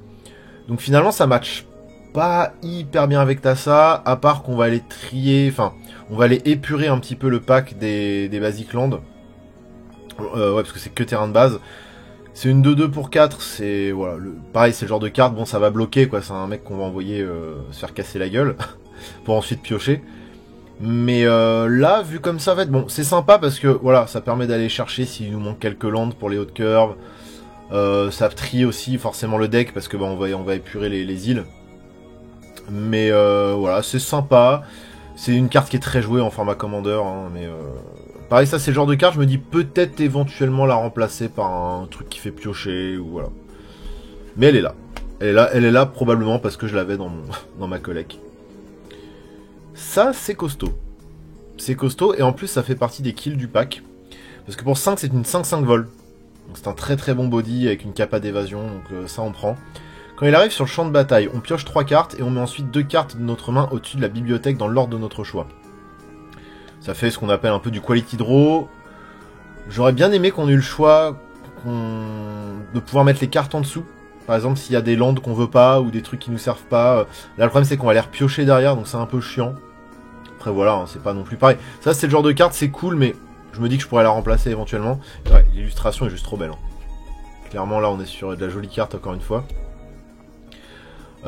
Et quand il meurt, on le mélange dans la bibliothèque et on applique un regard 2. Donc, c'est-à-dire qu'on va regarder les 2 cartes de notre bibliothèque et les mettre soit en dessous, soit au-dessus du deck. Voilà, c'est sympathique. C'est pas incroyable, quoi. Après, ça fait creuser de 3 quand même. Hein.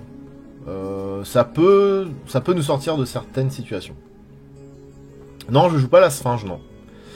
Je ne joue pas la Sphinge, mais ça aurait pu. Mais je la joue pas. Peut-être que je la testerai un jour, qui sait. Ah là là, alors ça. Voilà. Quand je vous dis que des fois, la game elle peut se loquer. Archaeomancer, une 1-2 pour 4, dont 2 bleus. Encore une fois, on est content pour la dévotion. Quand elle arrive sur le champ de bataille, on retourne un instant ou un sorcery depuis le cimetière dans notre main. Alors c'est juste infâme pour l'adversaire.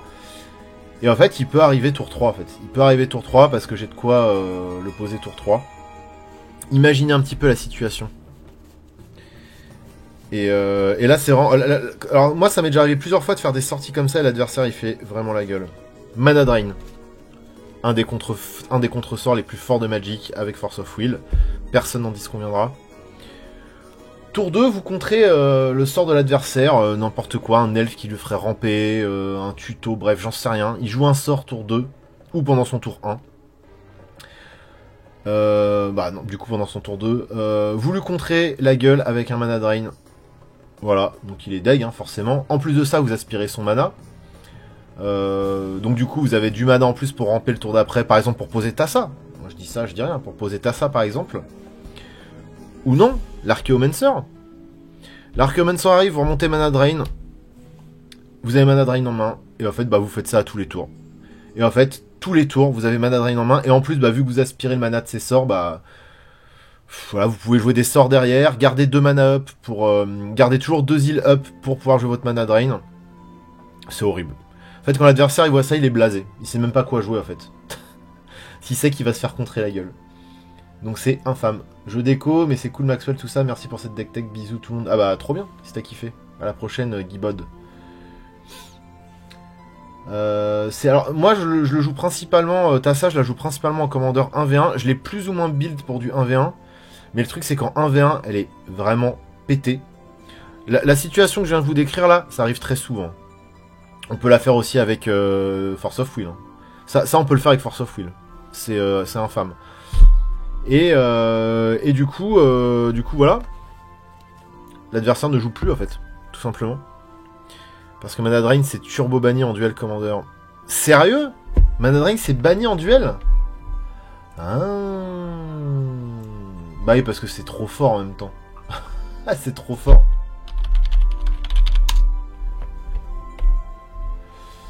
Ah, effectivement, c'est banni en duel commander.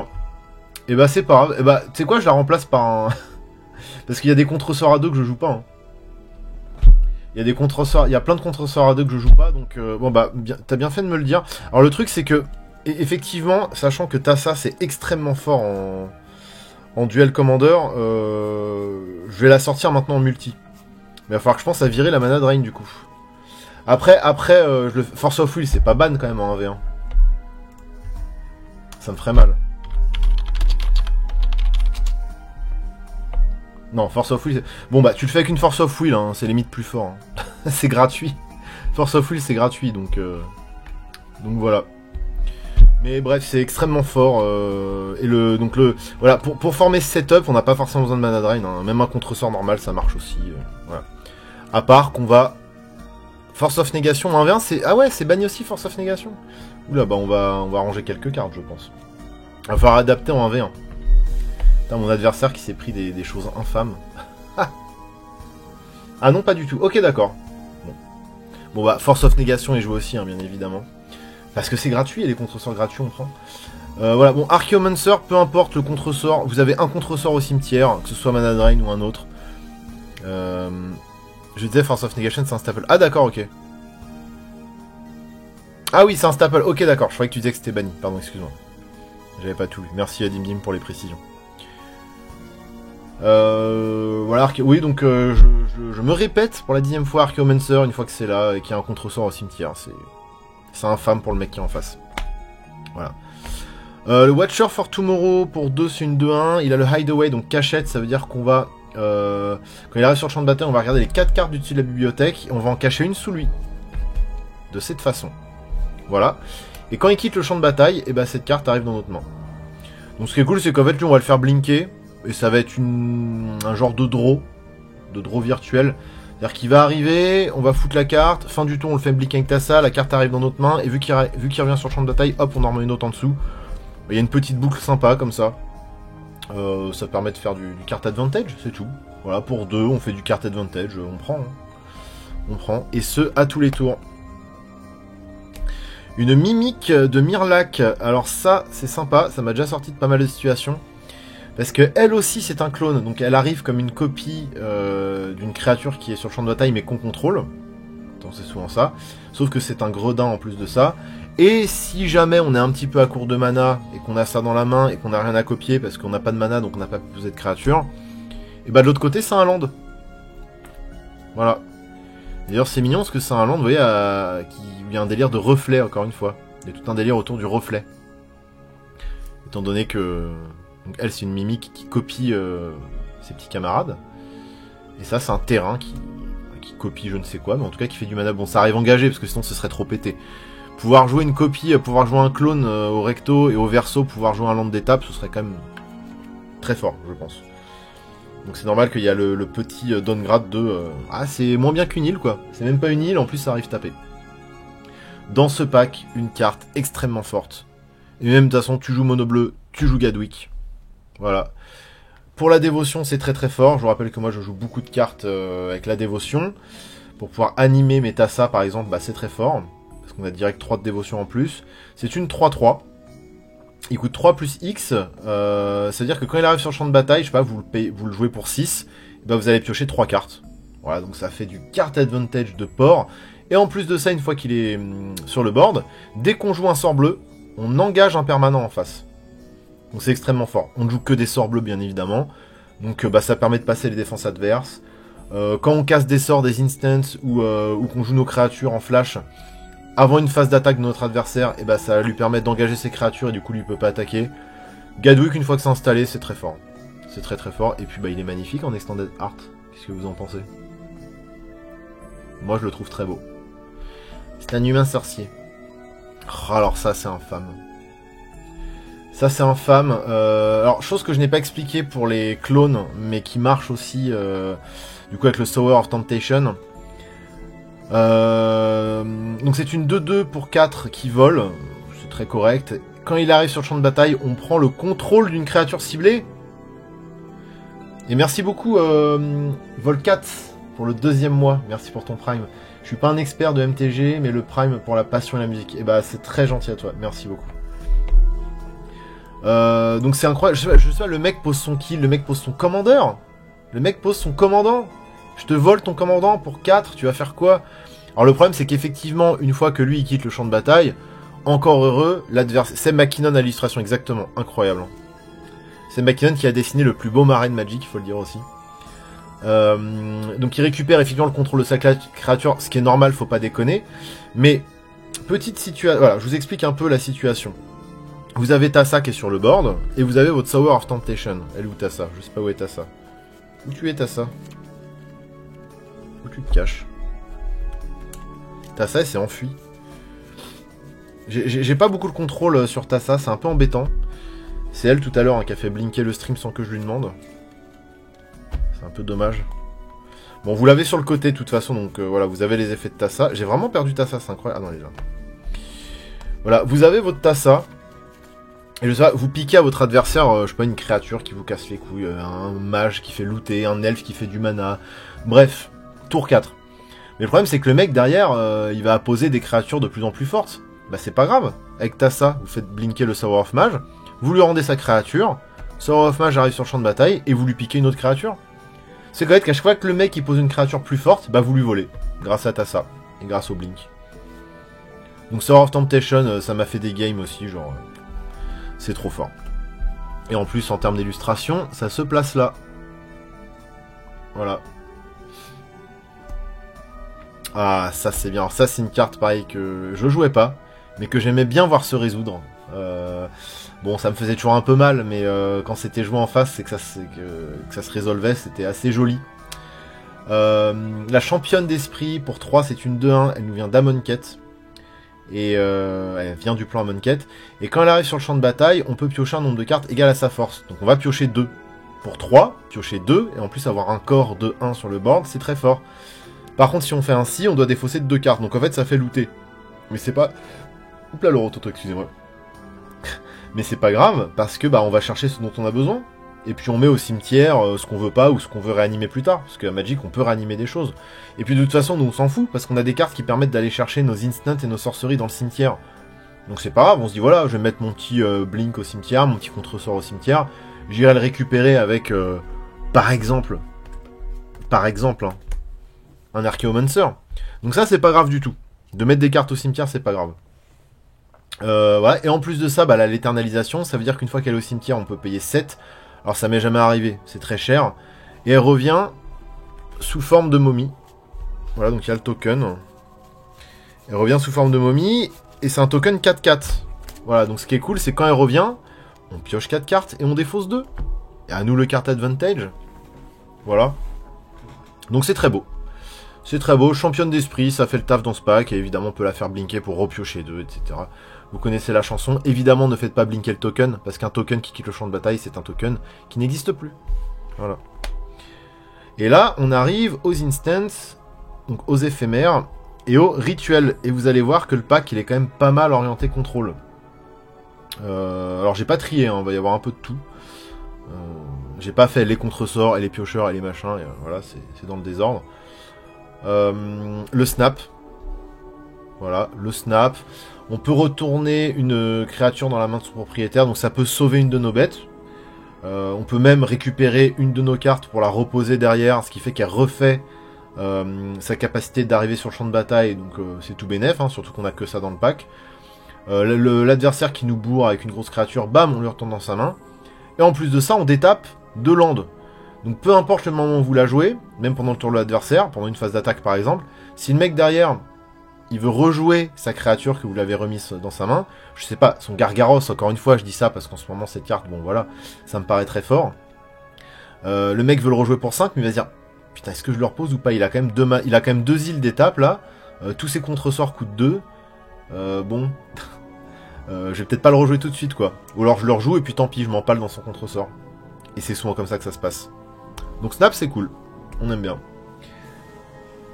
Ah, je vais vous laisser, je ne connaissais rien à Magic, merci de la découverte, c'est cool. Et bah trop cool Baraldim, pardon. Et merci d'être passé, bonne soirée à toi. J'aime tellement plus la DA de cette époque, oui ça a de la gueule. Hein. Mais il y a tout dans Magic, hein. Même aujourd'hui, hein. Moi je regarde les boosters collector là qu'ils ont sortis avec Strixhaven. Les cartes, elles sont incroyables. C'est magnifique. Les versions japonaises, là, c'est un régal. Un petit brainstorm, énorme classique. On pioche 3, on remet 2 cartes au-dessus de la bibliothèque dans l'ordre de notre choix. Vous jouez bleu, vous jouez brainstorm. Hein. Ça ne se discute pas. Un refus. Alors, refus, ça coûte pas 2, ça coûte 3. Certes. Par contre, on peut contrer les sorts et les capacités. Déclencher. Donc ça, c'est très bien. C'est pas très souvent hein, des sorts qui permettent de contrer les capacités. Souvent on contre des sorts, moins les capacités. Refus ça fait tout. Donc c'est hyper ambivalent et bah, c'est très fort. Ah, ça j'adore. Un des meilleurs anti-bêtes en bleu. Détruisez la créature ciblée, elle ne peut pas être régénérée. Bon, par contre son contrôleur va créer... Alors généralement tu fous le seum à ton adversaire. Va créer un Férocinge 3-3. Donc ça, c'est mon token singe, voilà. En fait, quand j'ai pas le token, plutôt que de me faire chier à le commander sur MKM, et à ce que ça me coûte 2 centimes plus 3 € de frais de port, et bah je me permets comme ça, voilà, de sortir une petite carte Pokémon et d'en faire un token. Donc j'en fais un vieux gorille. C'est toi le Férocinge, c'est toi Nico le Férocinge. En plus t'es plus poilu que moi. Donc je lui fais voilà, je sais pas, son gros Galta 12-12 piétinement. Bah, il rentre à la maison, et à la place il se retrouve avec un singe qui fait rien. Voilà. Et là l'adversaire souvent il est en sueur. Un blâme du fleuve, alors ça pareil ça m'a jamais vraiment servi parce que ça coûte cher. Par contre on renvoie tous les permanents non terrain ciblés que le joueur contrôle dans sa main. Enfin qu'un joueur ciblé contrôle dans sa main. Bon bah voilà, c'est un kill en fait, ça permet qu'on ait un peu de board et qu'il reste quelques pèves à mettre dans la tronche. Et bah ça permet de passer les défenses et bim on va mettre les dégâts qui restent. Ça peut faire gagner du temps. Voilà, quand le mec il commence à avoir un bon board et qu'il commence à nous faire peur, on lui envoie tout dans sa main. Il met quelques tours à tout reposer. Si, bien sûr, la faille cyclonique, je la joue, bien évidemment. Vous allez voir. Et ouais, donc c'est fort. Bon, bah. Alors, c'est moins cher qu'une faille cyclonique qu'on aurait pumpé, mais bon, j'avoue, ça pareil. C'est le genre de carte, je me dis, peut-être qu'un jour ça dégagera pour me faire un slot de libre. Parce que, bah, c'est pas. C'est sympa. Mais en vrai, ça m'a jamais fait gagner, ça m'a jamais vraiment sorti de situation. En standard, ça m'aidait bien ça. Parce que je l'ai un peu joué en standard à l'époque, ça faisait des trucs. Ça, c'est un contre-sort à 1, donc c'est très cool. Ça permet de contrer les enchantements, les instants, les sorceries. Bon, c'est chiant, ça contre pas les planeswalkers et les créatures, mais c'est pas grave, ça nous sauve des Vras, ça nous sauve des anti-bêtes, moi ça m'a sauvé de plein de situations. Voilà, petit problème, notre adversaire se retrouve avec un roucoule de 2 vols. Bon, franchement, un roucoule de 2 vols, qu'est-ce qu'on s'en branle quand ça a permis de sauver notre board d'une Vras, franchement. Quand ça a permis de sauver Tassa d'un exil, parce que Tassa est indestructible. Ce qui fait glisser sur elle pas mal d'anti-bêtes. Par contre, elle se prend un pass to exile. Et bah non, parce que ton pass to exile, il va au cimetière. Bon, certes, t'as un Piafabek de 2, mais ton Piafabek de 2, bon, en vrai, je m'en tape un peu, quoi. Bon, ai-je besoin de présenter cette carte? Les joueurs de Magic la connaissent tous. La Force of Will, le contre-sort le plus fort de Magic.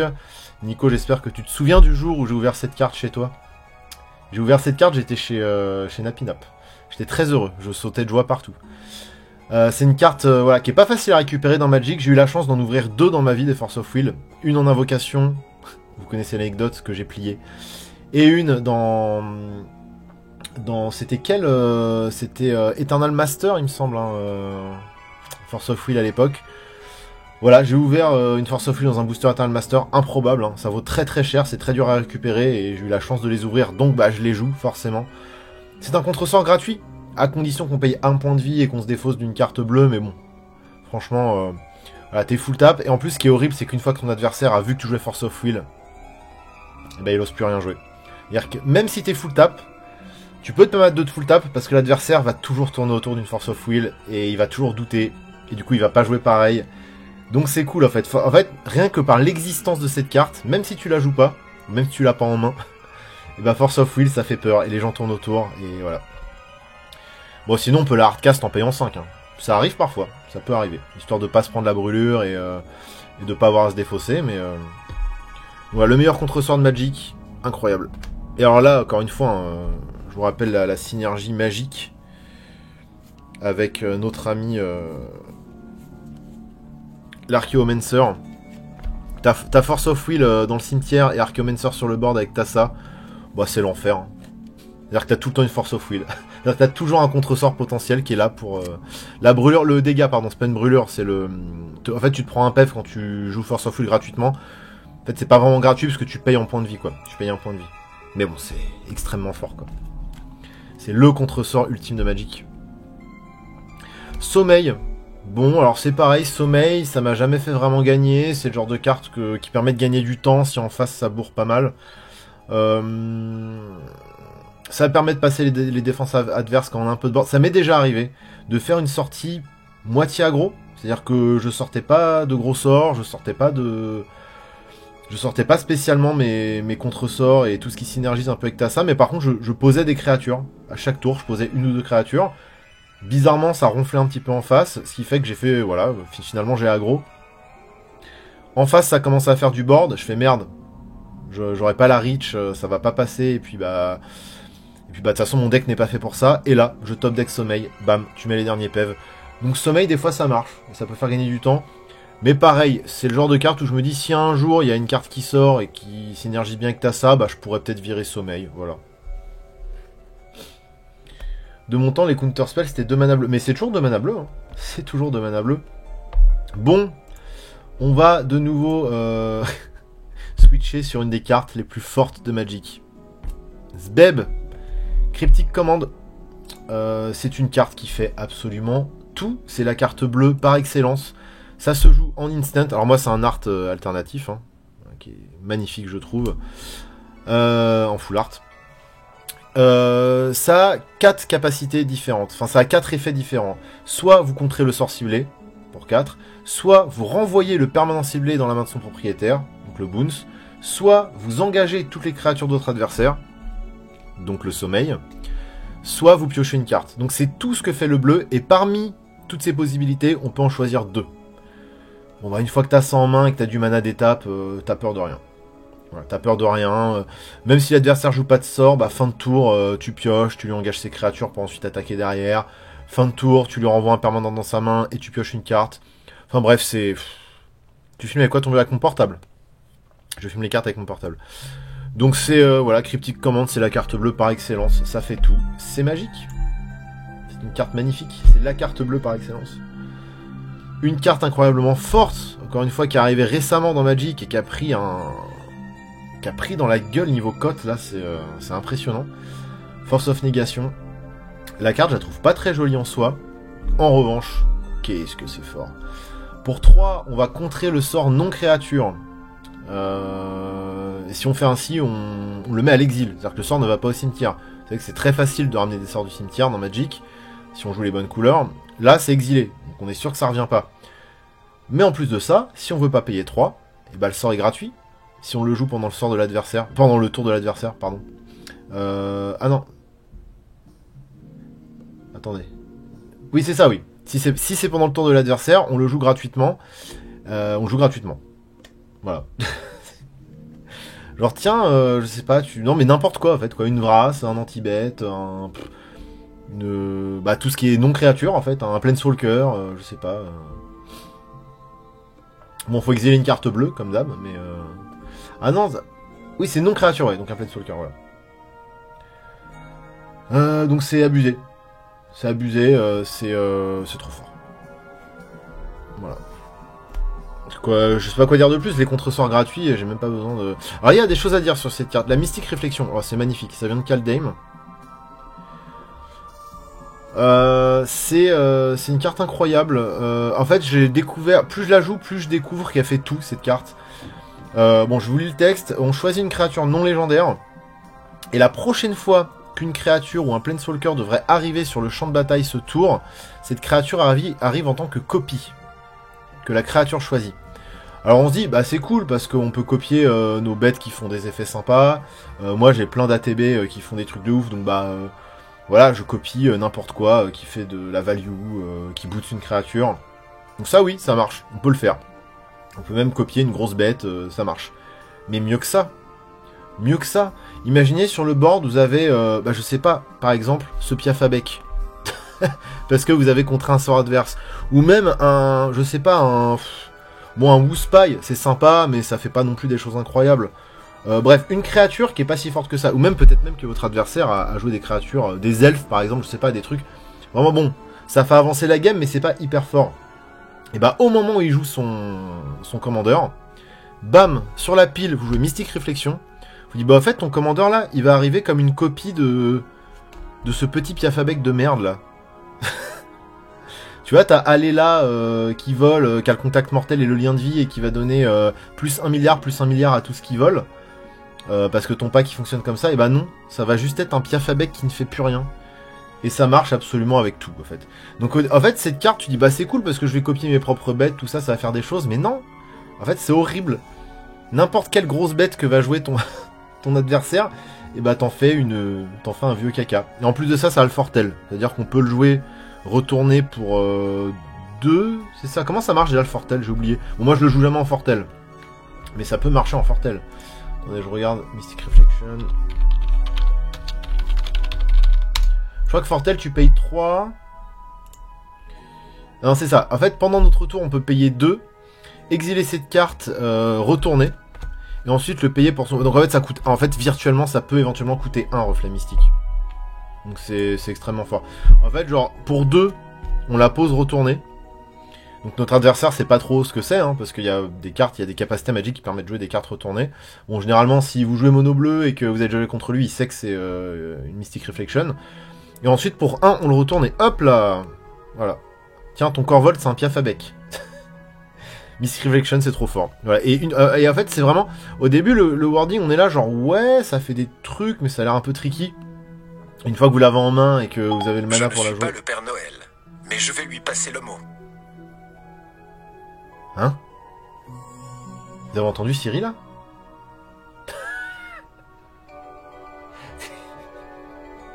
Siri, t'as complètement pété les plombs, là, qu'est-ce qui se passe? Il va falloir se calmer, hein. Tu vas aller au coin. C'est la carte qui parle. C'est le requin, là, qui a parlé. Genre, j'étais là, genre, je l'encensais et tout, en disant qu'il faisait tout, et lui, il a dit, non, mais oh, je suis pas le Père Noël, t'es un ouf ou quoi? Bref. Une petite commune qui nous vient de Eldritch Moon, déplacement, Eldritch Moon, mais je crois même que c'est une réédition, c'est probablement une réédition. Exilus, qui a 2 créatures ciblées que vous contrôlez, puis renvoyer ces cartes sur le champ de bataille sous le contrôle de leur propriétaire. Alors c'est qu'une petite commune, mais dans ce pack, ça fait plein de trucs. Ça permet de faire fizzle les sorts adverses. Si par exemple, quelqu'un déciderait de vous brasser, ou de vous... pas de vous brasser, parce que brasser, c'est pas ciblé. Mais par exemple, des sorts qui cibleraient vos créatures, vous les faites blinker, la cible n'est plus valable. Vous faites blinker vos créatures, les cibles ne sont plus valables, donc ça fait fizzle les sorts, donc c'est très bien pour 3. On peut cibler jusqu'à 2 créatures. Mais au-delà de ça, je vous rappelle que dans le pack, on a que des cartes qui ont des effets d'arrivée sur le champ de bataille qui sont extrêmement puissants. Donc déplacement, ça marche trop bien. Voilà, dans le pack, moi ça fait plein de trucs. Ça fait plein de trucs.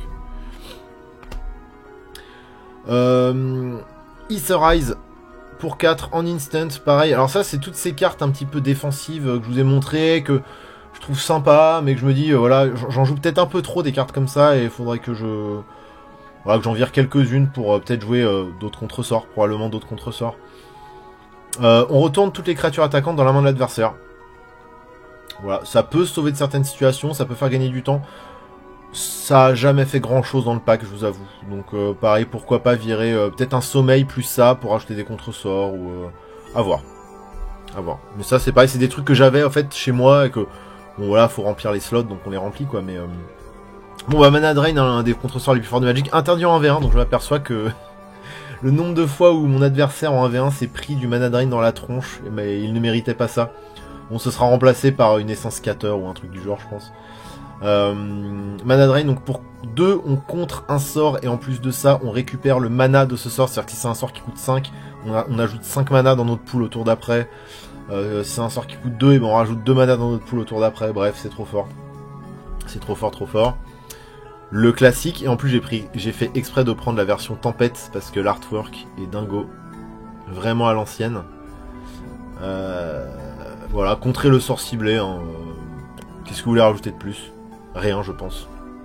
Et puis ça, au moins, c'est pas ban en 1v1. Vous l'attendiez, c'est une star du pack. Et en plus, elle a revêtu ses plus beaux habits. Elle a revêtu ses plus beaux habits pour ce soir. La faille cyclonique. Dans une version alternative, Extended Art. Qu'est-ce que c'est beau? Qu'est-ce que c'est beau? Pour 2, en éphémère, on retourne le permanent ciblé dans la main de son propriétaire. C'est normal, ça fait le taf, mais en plus de ça, en late game, ça fait tout ce qu'on attend du bleu, c'est-à-dire que pour 7, eh ben on fait ça sur tous les permanents de l'adversaire. Voilà. Non land, hein, bien évidemment. Mais bon, bah, ce qui fait que ça peut marcher en début de game, ça peut marcher en late game. De toute façon, on aime bien dans Magic quand les cartes proposent différents choix, en fait. Quand on a des choix multiples, parce que bah en fait c'est pas des cartes qui collent aux mains, parce qu'on peut les jouer un peu n'importe quand, dans n'importe quelle situation. C'est des cartes flexibles, donc on aime bien, et Cyclonic Rift fait partie de ces cartes-là, qui sont très fortes, qui sur le papier on se dit ouais c'est sympa, mais ça n'a pas l'air non plus ouf. Et en fait bah une fois qu'on les joue et qu'on a l'habitude de les jouer, bah on s'aperçoit que c'est très fort. Voilà. Une Sérum Vision, pareil dans un artwork très sympa. Donc c'est un peu chiant parce qu'on la joue en rituel, mais bon, voilà, piocher une carte, puis Scry 2, on aime bien. C'est voilà, c'est du bleu, c'est de la pioche, du Scry, du Quality Draw, donc pour 1. C'est vrai que c'est un peu dommage que ce soit pas en instant. Voilà, peut-être une carte, pareil, ça peut-être une carte, éventuellement la remplacer par autre chose. Un jour peut-être. Donc là on a fini pour les sorceries et les instants. Donc vous avez vu, on n'est pas sur du hard control, hein. Je dois avoir une toute petite dizaine de contre-sorts, voire moins. Donc pourquoi pas remplacer tous ces trucs là qui engagent les créatures, les sommeils et les choses comme ça, pour les remplacer par d'autres contre-sorts. En vrai, ça pourrait faire le taf. On arrive sur les enchantements et les artefacts. Et alors là, un classique désormais depuis Ixalan, à la recherche d'Azcanta. Donc ça c'est une carte incroyable qui fait plein de choses et j'adore le design de cette carte. Parce qu'elle se retourne en land. Pour 2, c'est un enchantement. Au début de notre entretien, on regarde la carte du dessus de notre bibliothèque et on peut la mettre dans notre cimetière. Donc c'est bien parce que ça remplit le cimetière. Et je vous rappelle que nous on n'a pas trop peur non plus de remplir notre cimetière. Ça permet de filtrer à donf, donc c'est trop bien déjà. Et ensuite, s'il y a au moins 7 cartes dans notre cimetière, ce qui va vite arriver forcément, et ben on transforme à la recherche d'Azcanta. Donc là, vous voyez, on est en train de la chercher, donc c'est un enchantement. Donc là, nos ondins sont à la recherche de cet endroit voilà, sacré, hein, de ce monument. Et hop, on le retourne, et alors là, ça devient un land, donc il fait du bleu. Donc ça peut faire un petit peu ramper éventuellement, même si c'est pas forcément ça qui nous intéresse avec Azcanta. Parce qu'Azcanta nous dit qu'on paye 3, on l'engage, on regarde les 4 cartes du dessus de notre bibliothèque, on révèle une carte non créature non terrain, c'est-à-dire qu'on peut remonter les Planeswalkers, les artefacts, les instances et les rituels. Ça fait quand même beaucoup de choses dans ce pack. On la met dans notre main et on le met le reste en dessous de la bibliothèque. Donc en gros voilà, on va trier à peu près ce qu'on veut, on va chercher ce qu'on veut. C'est la qualité. Azcanta c'est la qualité, le design de la carte est magnifique, l'artwork est magnifique. Voilà, en fait, tu joues bleu, tu joues Azcanta, quoi. Y a pas à tortiller du cul, quoi. Tu vois. C'est un truc, c'est bon, c'est comme le Ricard à midi. Tu vois, c'est... Tu déroges pas ça, c'est... Hop. À chaque fois, quoi qu'il arrive, c'est... Voilà. Pour arcade signette, hein, pour... Alors, quand je dis que je jouais du ramp, oui, c'est du ramp. On aurait peut-être tendance à jouer cette carte dans des decks multicolores. Oui, c'est vrai. Mais moi j'aime bien pouvoir poser ma Tassa tour 3 le plus possible. Moi j'y vais, c'est bien coolos, ça fait zizir de t'entendre parler passion. Bah ça fait plaisir, merci mon petit homme, des gros bisous à toi. Voilà, je la joue pareil, est-ce qu'on pourrait pas... Alors, en vrai, dans le genre on a bien mieux, et je le joue aussi, hein, je vous rassure. On a le médaillon de saphir, hein, qui nous vient de Tempête. Qui est une magnifique carte, je trouve cette carte magnifique, et qui permet de ramper de 1, alors c'est pas vraiment de la rampe, voilà, faut que j'emploie les bons mots, c'est pas vraiment de la rampe, mais ça permet d'aller vers nos hautes curves, voilà, tous les sorts bleus coûtent 1 de moins à jouer, donc pour 2 c'est quand même fort, voilà, quand on joue mono bleu on est content, voilà, donc ça permet de jouer nos sorts un peu plus vite, voilà, même quand je joue mono bleu, j'aime bien pouvoir ramper vers mes gros sorts, quoi qu'il arrive, voilà, une carte que j'adore, que j'ai adoré jouer à l'époque, que j'adore encore jouer aujourd'hui, et qui nous vient de Kaladesh. Le Panharmonicon, c'est un artefact qui coûte 4. Bon, le problème c'est que quand il arrive, il fait pas grand chose, ça coûte 4. Ok, j'adore. Cet instrument, cet étrange instrument fabriqué par les habitants fous de Kaladesh, les constructeurs fous de Kaladesh. En gros, ça veut dire qu'à chaque fois qu'on a enfin, l'effet, c'est à chaque fois qu'on a une créature qui a un effet déclenché quand elle arrive sur le board, et ben on répète cet effet une deuxième fois. Donc ça rentre dans la synergie de ce que fait Tassa, hein, c'est-à-dire que, voilà, on a des cartes qui font des effets super cool quand elles arrivent sur le board, et ben là on double ces effets. Voilà, donc c'est... Alors en vrai, il m'a pas trop servi encore, parce que Tassa fait très bien le taf elle toute seule. Mais si jamais, voilà, y a une galère avec Tassa, ou peu importe, des fois ça peut arriver qu'on ait besoin du Panharmonicon, donc bah, il est là pour faire le taf lui aussi. Bon, encore des artefacts, encore des cailloux, voilà, moi je joue des cailloux, hein, voilà, encore une fois. Avoir un tour 2 Tassa, c'est cool quand même, non? Parce que Sol Ring, ça veut dire tour 2 Tassa, hein. Voilà, ça rigole pas. Et puis Tassa elle est indestructible, donc ensuite pour la gérer, c'est le bordel. Regardez un petit peu, genre, je sais pas moi, tour 1 Sol Ring, tour 2, Tassa. Elle est où Tassa? Tassa, tu es où encore? Tu m'as abandonné. Voilà, tour... Imaginez ce genre de sortie un petit peu. Tour 1, Sol Ring. Tour 2, Tassa. Entre temps, vous avez contré un sort de votre adversaire avec une Force of Will. Et derrière, vous avez ça en main. Et quand je vous dis qu'une game, elle peut être lockée, bah, c'est comme ça que ça se passe quand je lock la game. Et qu'en face, ça joue pas bleu non plus, hein, bien évidemment. Et derrière, vous jouez ça tour 3. Bah là, votre adversaire, il fait plus grand chose. Voilà. Sol Ring ban en duel. Ah, Sol Ring, c'est ban en duel! Putain! Bon bah Tassa elle va devenir... Bon, cela dit, tous mes adversaires en 1v1 jouent aussi des Sol Ring.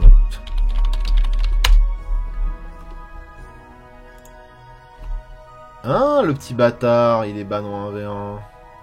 Let's bâtard. Let's bâtard. Bon bah ça peut se faire aussi en multi, cela dit. Bon par contre, avec la Force of Will, elle aura beaucoup de choses à contrer.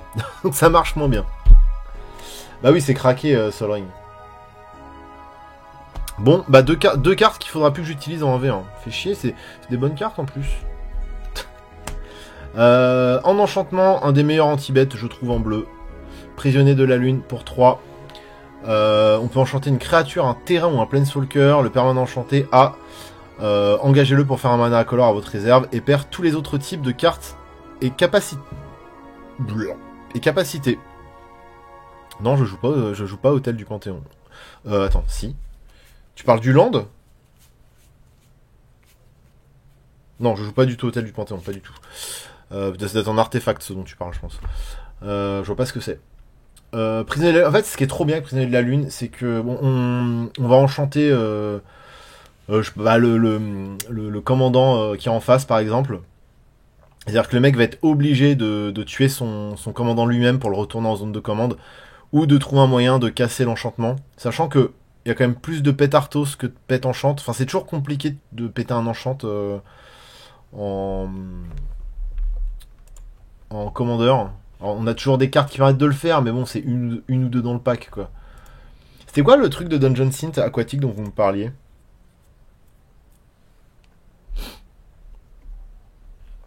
Histoire de continuer dans la lignée. Parce on s'est écouté tout l'album de... L'artefact qui augmente la dévotion de 1. Ok. Il ajoute 1 mana. Pourquoi pas. Merci beaucoup, Amuktuk.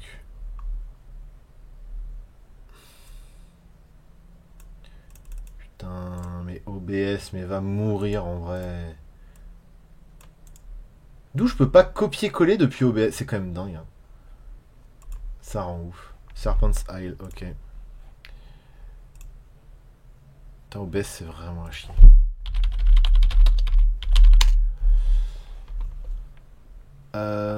Ok, let's go. Tales of Frigid Waters. Of Frigid Waters. Ok. On n'entend rien. Ok. Tac. Ouais, donc Prisonnier de la Lune, c'est cool Prisonnier de la Lune parce que après c'est lui derrière s'il veut récupérer en fait son commandant par exemple ou une créature dont il a besoin. Et ben il est obligé d'avoir l'anti-bête et de cibler sa propre bête. Soit pour la mettre au cimetière et éventuellement la récupérer, mais bon, généralement, tu vas cibler le commandant. Et le commandant pourra retourner en zone de commande uniquement si s'il cible sa propre bête avec un anti-bête, quoi. Et du coup, Prisonnier de la Lune, c'est trop bien. C'est trop bien parce que ça lui lock un peu sa stratégie.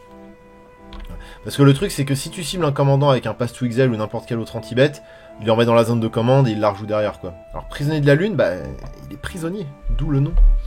Et encore une fois, c'est une carte qui est hyper flavor et que j'adore parce que bah, c'est la façon dont sur Innistrad ils ont réussi à se débarrasser des Miracules. C'est un peu le chef des Eldrazi, enfin la chef des Eldrazi, la grande mère, la grande mère des Eldrazi. Et en gros, pour réussir à s'en débarrasser, bah, ils l'ont exilé sur la Lune. Donc là, Miracule, elle squatte la Lune en ce moment. Voilà. Et donc le flavor, bah, c'est en gros la grosse créature que t'aimes pas, quoi, bah, elle se transforme en terrain, en lune, qui fait du mana incolore. Je trouve ça cool. On arrive bientôt à la fin du pack, hein, mine de rien. On aura un contrôle magique. Bon, bah ça c'est... Voilà, hein, ça marche à tous les coups. On prend... Encore une fois, ce qui est bien en EDH, c'est qu'on n'a pas beaucoup de pet enchantement. Donc bah, on prend le contrôle d'une créature en face. Ça marche, c'est très efficace. Par exemple, un commandant, encore une fois, je sais pas. Hein, moi, ça m'est arrivé beaucoup de fois de récupérer un Corvold comme ça, pour 4. Hop. Tu n'as pas de pet enchantement? Bon, bah désormais ton Corvold m'appartient. Une propagande. Alors je sais, c'est hyper énervant quand on se mange propagande, c'est insupportable. J'ai un joueur de mono bleu, enfin j'ai un joueur de contrôle souvent en face de moi. En tout cas, un joueur qui aime beaucoup le bleu, qui joue propagande dans tous ses packs. C'est insupportable. La bonne nuit à toi, Muktuk. C'est insupportable, et c'est tellement insupportable que bah désormais que moi aussi je joue du bleu, bah je mets propagande. Voilà. Si l'adversaire veut attaquer avec une créature, il est obligé de payer 2. S'il veut attaquer avec 2 créatures, il faut qu'il paye 4. S'il veut attaquer avec 3 créatures, il faut qu'il paye 6. Etc. etc. C'est un cauchemar. Si le mec joue aggro en face, c'est un cauchemar pour lui. Une carte qui fonctionne super bien, surtout en multi. En multi, qu'est-ce que ça fait le taf? Ça fait de la value à fond. Étude ristique, ça coûte 3, c'est un enchantement. À chaque fois qu'un adversaire joue un sort, on peut piocher une carte, à moins que ce joueur ne paye 1. Ça arrive tour 3, généralement les adversaires ils ont la flemme de payer 1. Alors ça peut arriver, hein. Ils peuvent être pile poil, mais bon, souvent ils sont... Voilà, quand c'est curvé en face, bon bah non, je peux pas payer 1, et bah tu pioches. Le temps que le tour revienne à toi, t'as déjà pioché 3 cartes. Ça marche trop bien. Étude ristique, c'est la teuf. Tu payes 1 ou je pioche? Exactement. Et tu répètes ça très souvent, généralement, quand étude ristique elle est là. Il faut toujours... Ah, moi je paye 1, moi je m'en fous. Alors vous avez compris que moi je suis à fond dans la dévotion. Forcément on est mono bleu Tassa, donc dévotion à mort. Donc le Lotus de Nyx ça marche super bien pour faire plein de mana. Bon il arrive engagé, c'est le petit défaut, c'est chiant. Par contre quand il arrive on choisit une couleur, bleu au hasard. On ajoute une quantité de mana de cette couleur égale à la dévotion. Donc généralement il fait 3, 4, 5 mana, très souvent. Voilà. Donc une fois qu'il est là, on n'a plus trop de soucis de mana quoi. Ça c'est une très belle carte. Et pareil dans mono bleu, qu'est-ce que ça marche bien. Les Vedalken Shackles. Alors je crois qu'en français c'est les menottes Valdaken. Il me semble que c'est ça. Je vais vérifier. Shackles.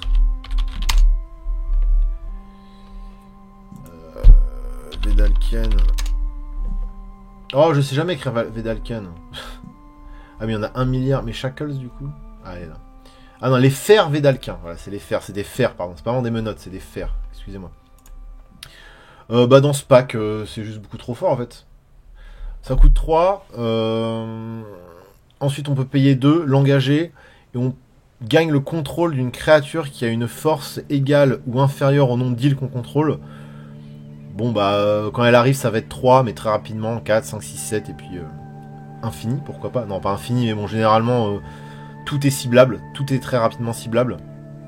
Et puis, surtout qu'on peut changer, en fait, c'est-à-dire que on garde le contrôle de la créature tant que ça, c'est engagé. Mais le texte de règle nous dit qu'on n'est pas obligé de la dégager pendant la phase de d'étape, à l'entretien. Donc, on le garde engagé. Par contre, si en face, on voit qu'il y a une créature qui est beaucoup plus forte qui est arrivée, et qu'on a envie d'en prendre le contrôle, on le détape, on rend, tiens, je te rends ton Woospai, hop, par contre, je te pique Tassa, pour 2, voilà. Après, ça coûte que 2, hein. Ça coûte que 2 de le retaper pour prendre le contrôle de qui on veut, donc c'est fort, et puis bon, une invention, quoi, une belle invention, les fers, quel enfer, effectivement. Et on arrive sur les Planeswalkers, après on fera les landes, alors les landes, j'en joue pas beaucoup. Je joue quelques landes utilitaires parce qu'on joue mono bleu donc on peut se le permettre. Mais moi je suis le genre de mec qui fait très régulièrement des color death donc bon là en bleu on peut pas en faire donc je suis permis de mettre quelques landes. Bonsoir Yoda. Salut Maxwell, ça va? Écoute, je t'ai vu en live donc j'en profite côté décalage. Je suis du Québec, j'adore ton travail, ta dernière vidéo sur la mort et l'au-delà, j'ai vraiment aimé comme tout ce que tu fais. Tu es captivant et super intéressant, continue, j'adore vraiment ce que tu fais, on sent la recherche derrière. C'est rare. C'est rare, d'accord. Cela est rare. Sur YouTube, voilà, bonne continuation. Merci beaucoup Yoda, et très joli pseudo. Yoda MTG. Tout ce qu'on aime. Merci à toi, ça fait plaisir. Merci. Du coup, j'imagine que oui, là, t'es venu parce que t'as dû voir Magic aussi. Et c'est très bien. Mais je ne serai... Vous inquiétez pas, je vais pas finir streamer ou youtubeur Magic, je vous rassure. Alors attention, et vous allez pas me croire si je vous dis que je l'ai ouvert aussi, que j'en ai ouvert 2 dans ma vie, que j'en ai revendu un. Écoutez, on joue mono bleu. On joue un petit peu contrôle, on joue Jace, point barre. Enfin, je veux dire, ça fait tout. Ça fait tout. Le Man Sculptor, ça fait tout. Je l'ai ouvert aussi. Là, je l'ai pas acheté, je l'ai ouvert. J'ai eu beaucoup de chance, moi, sur mes ouvertures à une époque. Pour 4, il arrive avec 3 de dévotion. Le plus 2 permet de regarder la carte du dessus de la bibliothèque d'un adversaire. Et ensuite, on peut la mettre en dessous si on veut. Donc, le plus 2 dit, en gros, on contrôle un peu la pioche. Non, parce que derrière, même si on lui met en dessous, il peut avoir un truc stylé aussi. Mais bon c'est cool, hein. Le 0, c'est tout simplement un brainstorm. Voilà, piocher 3, on en garde une et on en met 2 au-dessus de la bibliothèque. Genre, tu fais un brainstorm par tour. C'est genre, si ça c'est pas pété, genre le 0, bah je fais un brainstorm. À tous les tours, brainstorm. Le -1 au bout d'une créature. Voilà, on est dans du bleu. Hein, en fait, c'est marrant, c'est un genre de petit. Cryptic command sur patte, quelque part. Bon, ça fait pas exactement les mêmes effets, mais voilà. Et on a un ulti qui en gros permet d'exiler toutes les cartes de la librairie, enfin de la bibliothèque du joueur ciblé, de mélanger ça avec sa main et d'exiler. Donc en gros il peut plus piocher, donc en gros on a gagné quoi, parce qu'à partir du moment où tu peux plus piocher dans Magic, bah tu as perdu. Voilà. Donc il y a un brainstorm gratuit, mais bien sûr, un brainstorm gratuit à tous les tours. Non, Jay the Man Sculptor, c'est voilà, c'est le feu. Ça répond à plein de situations. Et une fois qu'il est là, bah t'es sûr de gagner des points de vie. Hein, parce que ça reste pas sur le board. Hein. T'inquiète que toutes les créatures, elles vont aller vers Jace pour le fumer. Ça fait trop de cartes advantage et ça fait trop de... Voilà. Bon, alors ça en multi, ça j'avoue, c'était pas du tout pour du 1v1, mais c'était pour du multi. Le Teferi Maître du Temps, pour 4, il arrive avec 3 de loyauté. En plus, tout comme Jace, hein, il y a 2 bleus dans son coup de mana, donc pour la dévotion, on est content. Et surtout, ce Teferi en multi, mais c'est complètement pété. On peut déclencher ses capacités une fois par tour, et même pendant le tour des adversaires. Et on peut les déclencher en éphémère. Je sais pas si vous vous rendez compte. Alors les joueurs de Magic, oui, vous vous rendez compte, mais ceux qui jouent pas à Magic, rendez-vous compte. C'est incroyable. Le +1, il fait looter. Donc on pioche, on défausse. Voilà, on peut le faire à tous les tours de nos adversaires si on veut, donc ça marche bien. Le -3, une créature ciblée que vous ne contrôlez pas passe hors phase. Alors hors phase, ça veut dire que la créature n'existe plus. Hein. Elle est plus sur le champ de bataille, elle est même pas blinkée ou je sais pas quoi, genre elle est hors phase. On considère qu'elle est plus là. Donc je sais pas, lors d'une phase d'attaque, tiens, tu m'attaques avec ton Galta 12-12 ou je ne sais quelle horreur. Hop, je te le passe hors phase. Et on peut le faire parce qu'on peut jouer ses capacités comme si c'était des éphémères. Et le -10, jouer 2 tours supplémentaires. Généralement, si on y arrive, les 2 tours supplémentaires, on gagne. En tout cas, on prend tellement d'avance que c'est difficile de nous rattraper après ça. Très drôle en standard ce TF. J'imagine, vu que il est M21, il est légal en standard. Donc, moi, je joue pas parce que je joue pas sur Arena ni en standard, mais et il en existe des dizaines de versions de ce Teferi avec des patterns différents au niveau du cercle de force là qui l'entoure. Voilà. Moi, je l'avais acheté, j'ai pris le moins cher. En plus, ils ont des prix différents, c'est con. Voilà, Teferi Maître du Temps, extrêmement fort, surtout en multi. Et il me reste plus qu'une seule carte. Alors, c'est un peu spécial parce que c'est un art. Je suis un peu fait. Bon, ça vaut pas cher, mais juste, j'ai fait un peu mon Weebos. La Narset japonaise, tout simplement. Voilà. Alors, en foil, elle vaut une fortune. Elle vaut des centaines et des centaines d'euros. En non-foil, je l'ai payé un peu cher, mais... une dizaine d'euros peut-être. Je sais plus combien exactement elle vaut en japonais non-foil. Mais en foil, c'est inatteignable. Hein. C'est beaucoup trop cher pour ce que c'est. C'est un Planeswalker Unco qui vient de War of the Spark. Forcément, s'il Unco. Ça coûte 3. On est content pour la dévotion. Ça arrive avec 5. Donc 5 de dévotion. Aucun adversaire ne peut piocher plus d'une carte par tour. C'est horrible. Je rappelle que piocher à Magic, c'est le meilleur move possible. Hein. Donc empêcher les adversaires de piocher, c'est très fort. Et le -2, on regarde les 4 cartes du dessus de la bibliothèque. On peut révéler une carte non créature, non terrain. C'est trop bien. Hein. On va chercher les artefacts, les planeswalkers, les éphémères surtout. En foil, elle valait 200 balles à l'époque. Mais je crois qu'elle vaut toujours 200 balles. Hein. Je vais regarder les prix. Tiens, Narset, combien elle vaut sur MKM.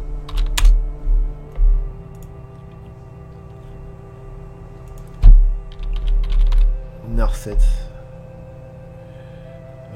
C'est quel Narset Quoi Pourquoi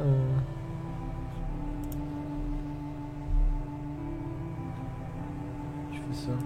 Ok, alors Narset en Jap.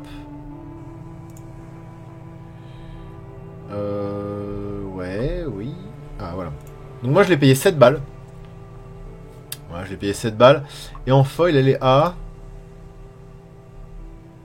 340 euros. Ah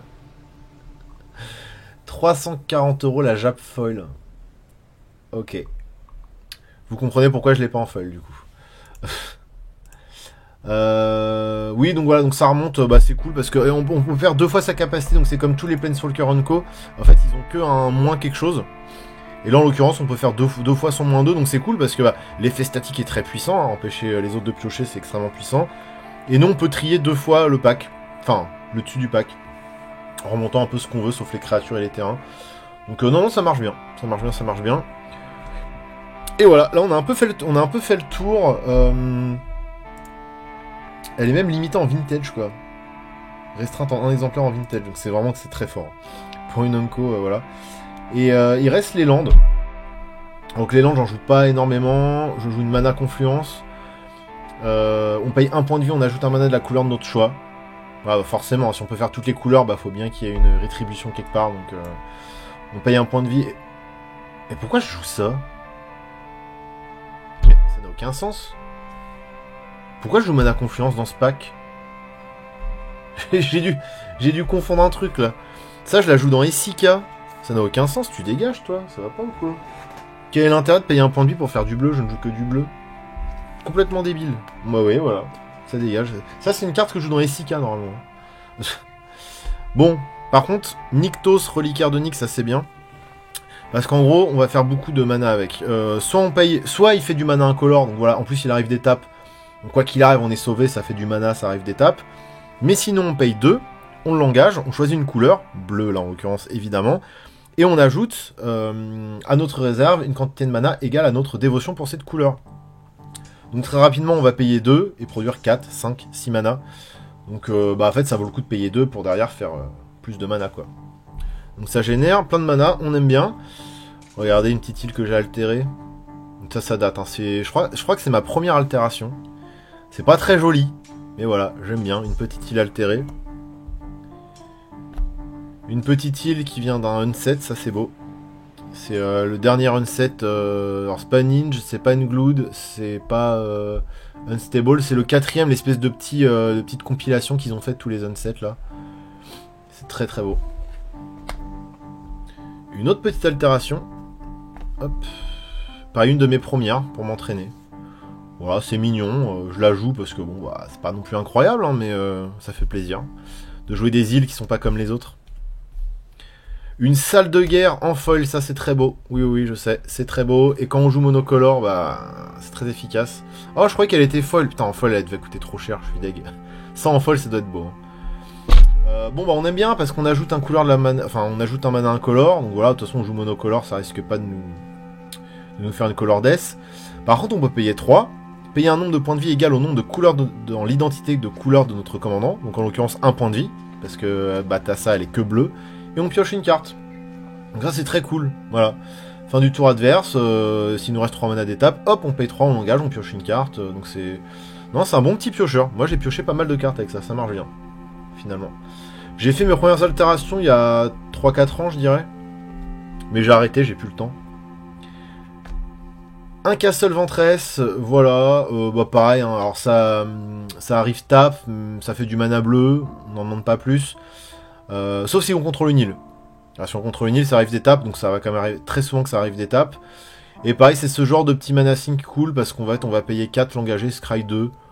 Bon, je crois que ça m'est jamais arrivé, mais ça peut, voilà, nous permettre d'aller chercher des choses, si jamais. De toute façon, on risque pas la mana death avec ça, enfin, la mana death, ça peut arriver, en tout cas, on risque pas la color death, donc on peut se permettre de jouer des cartes comme ça. Et pour finir, 2 petites îles altérées de nouveau. Voilà. On aime bien jouer, quitte à jouer des basiques, autant jouer les plus beaux basiques, donc c'est-à-dire ceux qu'on altère nous-mêmes. Bah, les altérations, ça veut dire dessiner par-dessus une carte, avec de la peinture, ou coller des trucs, c'est-à-dire c'est s'approprier en fait les arts de Magic, et redessiner par-dessus, et voilà, via plein de méthodes différentes. Et là en l'occurrence c'est de l'acrylique, voilà. Et moi j'étais un gros fan d'altération. Et on a fait le tour. Et puis bah tous les petits tokens que je vous ai montrés. Hein. Voilà, paf, paf, paf, paf. Voilà, ça c'est des cartes, les top terre. Ah les copies là. Ça c'est des tokens copies, c'est quand je copie les créatures. Voilà, j'ai des tokens copies, si jamais. Pour se souvenir. Des mires. Et voilà. Et ben on a fait le tour. À quand l'altération de Férocinge? Bah, la flemme.